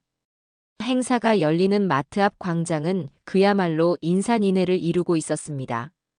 파격적인 할인 소식에 몰려든 일부 시민들과 특종을 잡으려는 수많은 기자들, 그리고 우리처럼 그들의 기자회견을 지켜보기 위해 온 사람들로 발 디딜 틈이 없었죠. 광장 한가운데에는 임시 단상이 설치되어 있었고 그 위에는 진실은 승리합니다라는 위선적인 문구가 적힌 현수막이 걸려 있었습니다. 이윽고 수척하지만 잔뜩 도끼가 오른 얼굴의 지영과 완전히 영혼이 빠져나간 사람처럼 헬쑥한 기훈이가 단상 위로 올라섰습니다. 수많은 카메라 플래시가 일제히 터졌습니다. 지영은 마이크를 잡고 준비해온 원고를 읽어내려가기 시작했습니다. 존경하는 지역 주민 여러분, 그리고 언론인 여러분. 최근 저희 제이지마트를 둘러싼 악의적인 소문으로 인해 심려를 끼쳐드린 점 진심으로 사과드립니다. 하지만 저희를 둘러싼 이야기들은 대부분 저희에게 앙심을 품은 일부 세력에 의해 조작되고 과장된 허위 사실임을 이 자리를 빌려 명백히 밝히는 바입니다. 그녀는 눈물까지 글썽이며 자신들이야말로 악성 루머의 피해자라며 감정에 호소했습니다. 자신의 성공을 시기한 자들의 음해이며 곧 법을 통해 모든 진실이 밝혀질 것이라고 열변을 토했죠. 저는 그 가증스러운 연극을 보며 이제 때가 되었음을 직감했습니다. 바로 그 순간이었습니다. 제가 이효진 변호사에게 눈짓을 보내자 약속된 신호에 따라 광장 한편에 설치된 거대한 스크린이 번쩍하고 켜졌습니다. 그리고 스피커를 통해 익숙하지만 지옥과도 같은 목소리가 광장 전체에 울려 퍼지기 시작했습니다. 무릎 꿇어. 내 말이 말 같지 않아? 당장 무릎 꿇고 사과하라고. 바로 지영 자신의 목소리였습니다. 갑작스러운 상황에 단상 위의 지영과 기훈이는 물론 광장의 모든 사람들이 충격에 휩싸여 스크린을 바라보았습니다. 스크린에는 며칠 전 제가 몰래 녹화했던 지영이 종석이의 뺨을 때리는 그 영상이 느린 화면으로 재생되고 있었습니다. 짝 하는 날카로운 소리가 스피커를 통해 생생하게 울려 퍼지자 광장에서는 경악의 탄성이 터져 나왔습니다. 저게 뭐야? 세상에, 진짜로 때렸네. 지영의 얼굴이 새하얗게 질렸습니다. 그녀는 당황해서 스크린을 꺼보라고 소리쳤지만 이미 늦었습니다. 이어서 제가 녹음했던 다른 증거들이 차례대로 공개되었습니다. 유통기한 임박 상품을 종석에게 강매하며 협박하던 목소리, 그를 절도범으로 몰아각서를 쓰게 만들던 비열한 속삭임까지. 그리고 곧이어 우리와 함께 싸우기로 했던 다른 피해자들이 차례대로 단상 앞으로 걸어 나왔습니다. 임신했다는 이유로 해고당했던 젊은 엄마가 마이크를 잡았습니다. 신지영 사장은 제게 배 나온 여자가 계산대에 서 있으면 마트 이미지가 나빠진다고 말했습니다. 저는 그때 뱃속의 아이를 지키기 위해 아무 말도 못하고 쫓겨나야 했습니다. 그녀의 증언이 끝나자 광장은 분노의 함성으로 가득 찼습니다. 지영과 기훈이는 완전히 궁지에 몰려 사색이 된 채 그저 부들부들 떨고만 있었죠. 그리고 마침내 제가 나설 차례가 되었습니다. 저는 이효진 변호사와 함께 군중을 헤치고 단상 앞으로 걸어 나갔습니다. 저를 알아본 기자들이 미친 듯이 카메라 플래시를 터뜨렸습니다. 저는 지영의 손에 들려있던 마이크를 빼앗아 들었습니다. 신지영 사장. 당신이 그토록 자랑스러워하는 당신의 성공, 참으로 대단하군요. 그런데 당신이 그 성공을 위해 얼마나 많은 사람들의 눈에서 피눈물을 흘리게 했는지 당신은 알고 있습니까? 저는 떨리는 손으로 제 옆에 서 있던 종석이를 가리켰습니다. 당신이 벌레 보듯 짓밟고 도둑으로 몰아 길거리로 내쫓았던 이 사람. 당신이 그토록 경멸하고 무시했던 이 사람이. 저는 잠시 숨을 골랐습니다. 그리고 제 평생의 한과 분노를 담아 온 세상이 들으라는 듯이 외쳤습니다. 바로 30년 전 내가 잃어버렸던 내 피부치. 내 아들 김종석입니다. 제 외침이 끝나는 순간 광장은 그야말로 폭발했습니다. 사람들의 함성, 기자들의 외침, 카메라 셔터 소리가 뒤섞여 거대한 소용돌이를 만들었습니다. 지영은 믿을 수 없다는 듯 저와 종석이를 번갈아 쳐다보며 뒷걸음질 쳤습니다. 그녀의 얼굴에서 오만과 도끼는 사라지고 오직 공포와 파멸의 그림자만이 남아 있었습니다. 기훈이는 이미 무대 구석에 주저앉아 얼굴을 감싸쥔 채 흐느끼고 있었죠. 그들이 스스로 마련한 가장 화려한 무대 위에서 그들이 그토록 지키고 싶어 했던 모든 것들이 산산조각 나고 있었습니다. 그것은 법의 심판 이전에 세상 모두가 지켜보는 앞에서 이루어진 가장 완벽하고도 잔인한 공개 처형이었습니다. 그들의 성은 그렇게 무너져 내리고 있었습니다. 심판의 날, 그 거대하고 소란스러웠던 폭풍이 지나간 후에 세상은 놀랍도록 신속하고 냉정하게 움직였습니다. 그날 저녁 모든 방송사의 메인 뉴스는 제이지마트 앞에서 벌어진 사건을 헤드라인으로 다루었습니다. 어머니의 눈물, 30년 만에 찾은 아들 짓밟은 악마 며느리 단죄하다. 갑질마트의 몰락. 시민들이 지켜보는 앞에서 진실 드러나 같은 제목의 뉴스들이 온종일 전파를 탔습니다. 인터넷은 그야말로 축제 분위기였습니다. 며느리 지영의 만행은 물론 이 모든 것을 알면서도 침묵하고 동조한 아들 민준에 대한 비난 여론도 들끓었죠. 여론의 무서운 힘을 확인한 사법 당국의 움직임도 빨라졌습니다. 다음 날 아침 경찰은 신지영을 긴급 체포했습니다. 마트 사무실과 그녀의 자택에 대한 압수수색도 동시에 이루어졌죠. 저는 텔레비전 화면을 통해 형사들에게 양팔을 붙들린 채 끌려 나오며 기자들의 카메라를 피하려 고개를 숙이는 지영의 모습을 보았습니다. 어제 단상 위에서 보았던 그 도끼 어린 모습은 온데간데 없고 그저 초라하고 겁에 질린 범죄자의 모습만이 남아 있었습니다. 기훈이 역시 공모 및 방조 혐의로 불구속 입건되어 조사를 받게 되었습니다. 법적인 처벌과 함께 그들이 쌓아 올린 사업체도 순식간에 무너져 내렸습니다. 제이지마트의 본사에서는 즉각적으로 가맹 계약 해지를 통보하고 브랜드 이미지 실추에 대한 막대한 규모의 손해배상 소송을 제기했습니다. 마트의 자산은 동결되었고 매일같이 이어지던 시민들의 불매운동과 시위 속에 한때 동네의 상징이었던 제이지마트는 결국 파산 신청을 하고 역사의 뒤안길로 쓸쓸히 사라졌습니다. 그 모든 소용돌이가 지나가고 몇 주가 흘렀습니다. 종석이는 경찰 조사를 통해 자신에게 씌워졌던 절도 혐의를 완벽하게 벗었습니다. 검찰로부터 혐의 없음 처분을 받았다는 공식 통지서를 받아들던 날, 종석이는 그 종이 한 장을 붙들고 한참 동안 말이 없었습니다.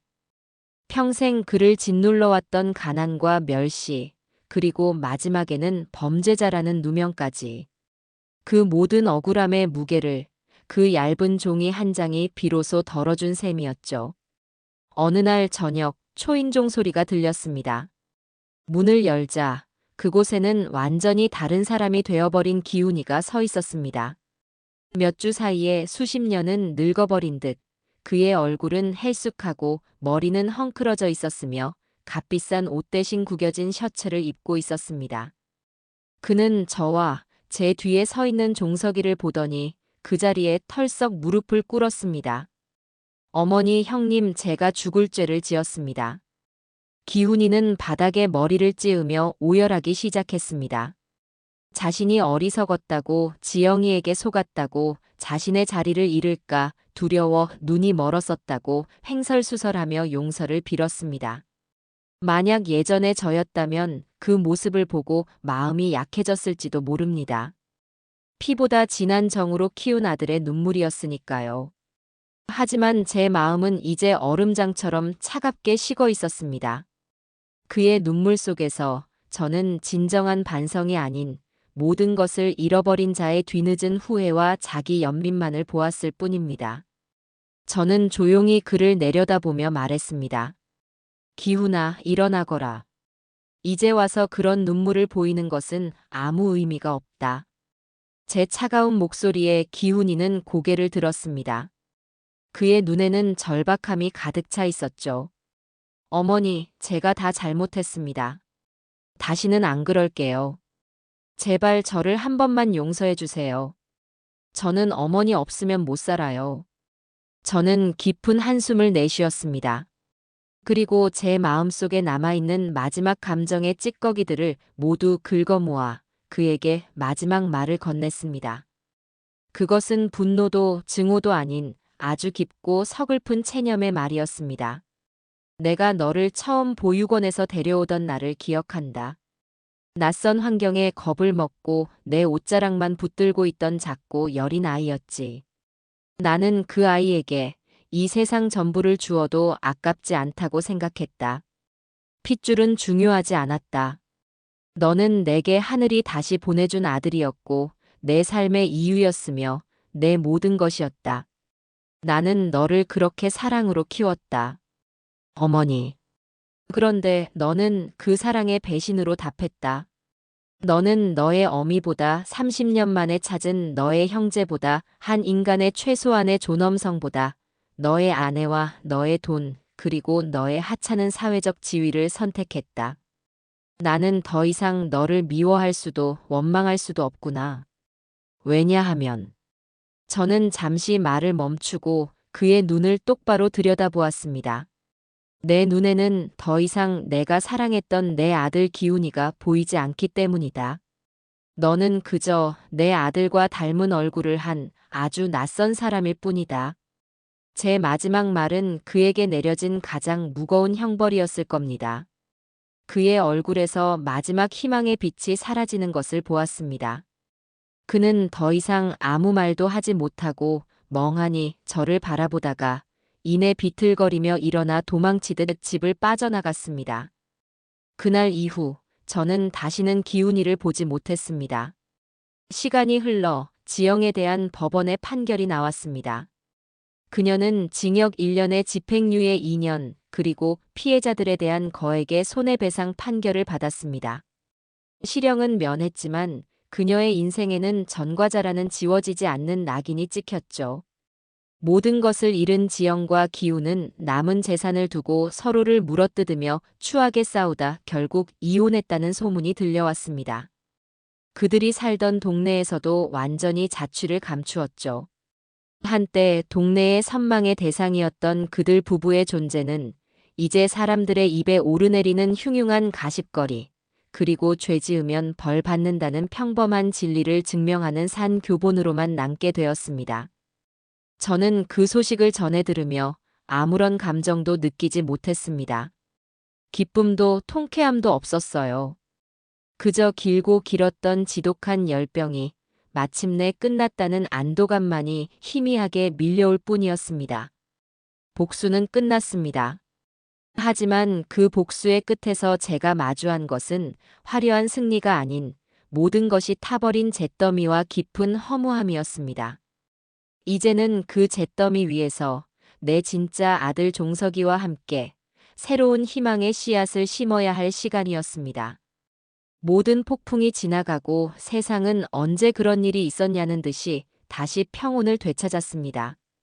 하지만 저와 종석이의 시간은 여전히 상처 입고 깨진 채로 멈춰 있는 듯 했습니다. 종석이는 법적으로 모든 누명을 벗었지만 30년 넘게 그의 영혼을 짓눌러온 패배감과 자괴감은 쉽게 사라지지 않았습니다. 그는 여전히 말이 없었고 밤이면 악몽에 시달리는 듯 했습니다. 저는 그런 아들을 보며 진정한 치유를 위해서는 시간이, 그리고 새로운 시작이 필요하다는 것을 깨달았습니다. 우리의 법적 싸움을 도왔던 피해자들은 지영에게서 받은 손해배상금으로 저마다의 상처를 보듬고 새로운 삶을 찾아 떠났습니다. 우리에게도 꽤 큰 액수의 배상금이 남았죠. 이효진 변호사는 성공 보수도 마다하며 이 돈으로 두 분이 새로운 삶을 시작하는데 보태라고 말했습니다. 그녀는 제게 단순한 변호사가 아니라 인생의 은인이었습니다. 어느 맑은 가을날, 저는 종석이의 손을 잡고 남편이 잠들어 있는 추모 공원을 찾았습니다. 30년 만의 방문이었습니다. 저는 남편의 묘비 앞에 종석이를 세우고 목이 메어 말했습니다. 여보, 나왔소. 그리고 우리 아들 종석이 내가 데려왔소. 이렇게 늠름하게 자랐는데 내가 너무 늦게 찾았지. 미안하오. 하늘에서라도 우리 아들 잘 좀 지켜봐 주구려. 종석이는 말없이 아버지의 묘비 앞에 큰 절을 올렸습니다. 그의 어깨가 가늘게 떨리고 있었어요. 그날 우리는 한참 동안 그곳에 머물며 30년간 나누지 못했던 가족의 정을 나누었습니다. 비로소 우리 가족이 온전한 하나가 된 것 같은 기분이 들었습니다. 집으로 돌아오는 길에 우리는 예전 제이지마트가 있던 건물 앞을 지나게 되었습니다. 화려했던 마트는 온데간데 없고 임대문이라는 현수막만 어지럽게 나부끼는 흉물스러운 폐건물만이 남아 있었죠.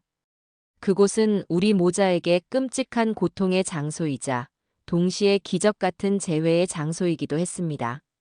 저는 그 건물을 볼 때마다 가슴이 답답해져 오곤 했습니다. 그런데 그날 종석이가 그 폐건물을 한참 동안 바라보더니 제게 조심스럽게 말했습니다. 어머니, 저 건물을 볼 때마다 제 과거의 상처를 보는 것 같아 마음이 아픕니다. 나도 그렇구나. 그래서 말인데요, 우리가 저곳을 다시 일으켜 세워보면 어떨까요? 종석이의 뜻밖의 제안에 저는 놀라 그를 쳐다보았습니다. 저곳을 우리가, 네. 저렇게 흉물스럽게 버려두는 대신 우리가 저곳을 인수해서 아주 따뜻하고 사람 냄새나는 새로운 가게를 만드는 겁니다. 절망의 장소를 우리 손으로 희망의 장소로 바꾸는 거예요. 어머니는 평생 반찬 가게를 하셨으니 누구보다 잘하실 수 있을 겁니다. 그리고 이제는 제가 어머니 곁에서 든든한 아들이 되어 힘껏 돕겠습니다. 저는 아들의 얼굴을 보았습니다. 그의 눈에는 제가 한 번도 본 적 없었던 생기와 열정이 반짝이고 있었습니다. 늘 주눅 들어 있고 세상의 그늘 속에 숨어 있기만 했던 내 아들이 처음으로 자신의 의지로 무언가를 해보겠다고 말하고 있었습니다. 저는 그 눈빛을 보는 순간 더 이상 망설일 수가 없었습니다. 아들의 상처를 치유하고 그에게 새로운 삶을 찾아주는 일. 그것이 지금의 제게 남은 마지막 사명이었습니다. 우리는 배상금과 제가 가진 돈을 모두 합쳐 헐값에 나온 그 건물을 인수했습니다. 그리고 대대적인 공사를 시작했죠. 우리는 지영이 만들어 놓았던 차갑고 권위적인 내부 구조를 모두 허물었습니다. 대신 따뜻한 원목과 부드러운 조명을 사용해 누구나 편안하게 쉬어갈 수 있는 공간으로 꾸몄습니다. 가게의 이름은 순애와 아들 상회라고 소박하지만 정직하게 지었습니다. 그리고 저는 가장 먼저 예전 제이지마트에서 억울하게 쫓겨났던 직원들을 찾아 나섰습니다. 우리를 도와주었던 정육 코너 박 사장님, 임신했다는 이유로 해고당했던 젊은 엄마 그리고 다른 선량한 직원들. 저는 그들에게 예전보다 더 좋은 조건의 정규직 일자리를 제안했습니다. 그들은 모두 기뻐하며 우리의 제안을 받아들였죠. 우리는 단순히 물건을 파는 가게가 아니라 상처 입은 사람들이 서로를 보듬고 함께 일어서는 공동체를 만들고 싶었습니다. 몇 달간의 준비 끝에 마침내 순애와 아들 상회가 문을 여는 날이 되었습니다. 우리는 화려한 개업 행사 대신 동네 어르신들을 모두 모시고 따뜻한 잔치국수를 대접하는 소박한 잔치를 열었습니다. 그런데 놀랍게도 약속이나 한 듯이 동네 사람들이 구름처럼 몰려들었습니다. 우리 모자의 사연을 알고 있는 그들은 마치 자신의 일처럼 기뻐하며 우리의 새로운 출발을 응원해 주었습니다. 사장님, 대박 나세요. 이제야 이 동네에 사람 사는 것 같은 가게가 생겼네. 가게 안은 사람들로 가득 찼고 여기저기서 축하의 말과 웃음소리가 터져 나왔습니다. 저는 하얀 조리사 모자를 쓴 아들 종석이와 나란히 서서 밀려드는 손님들을 맞았습니다. 종석이는 더 이상 고개를 숙이지 않았습니다. 그는 환한 미소로 손님들에게 인사를 건네고 농담을 주고받으며 서툴지만 진심을 다해 그들을 대했습니다. 그의 얼굴에는 제가 30년 동안 그토록 보고 싶었던 행복과 자신감이 넘실거리고 있었습니다.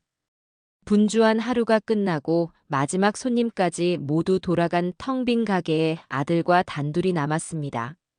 종석이가 제게 다가와 따뜻한 음료수 한 잔을 건넸습니다. 어머니, 오늘 고생 많으셨습니다. 너가 더 고생했지, 아들아. 우리는 말없이 마주보며 웃었습니다. 그 순간 저는 깨달았습니다. 진정한 복수란 원수를 파멸시키는 것에서 끝나는 것이 아니라는 것을. 진정한 복수는 그들이 남긴 절망의 잿더미 위에서 그들보다 더 단단하고 아름다운 행복의 집을 지어 올리는 것이라는 사실을요. 저는 가게 밖으로 나섰습니다. 순애와 아들 상회라는 간판이 저녁 노을을 받아 따뜻하게 빛나고 있었습니다. 제 뒤로 든든한 내 아들이 서 있었습니다. 길고 길었던 고통의 시간은 끝났습니다. 이제 우리 앞에는 서툴지만 희망으로 가득 찬 새로운 날들이 기다리고 있었습니다. 저는 하늘을 올려다보며 나지막이 속삭였습니다. 고맙습니다. 이 모든 것을 견디게 해주셔서, 그리고 마침내 제 아들과 함께 웃을 수 있는 이 하루를 허락해 주셔서 정말 고맙습니다.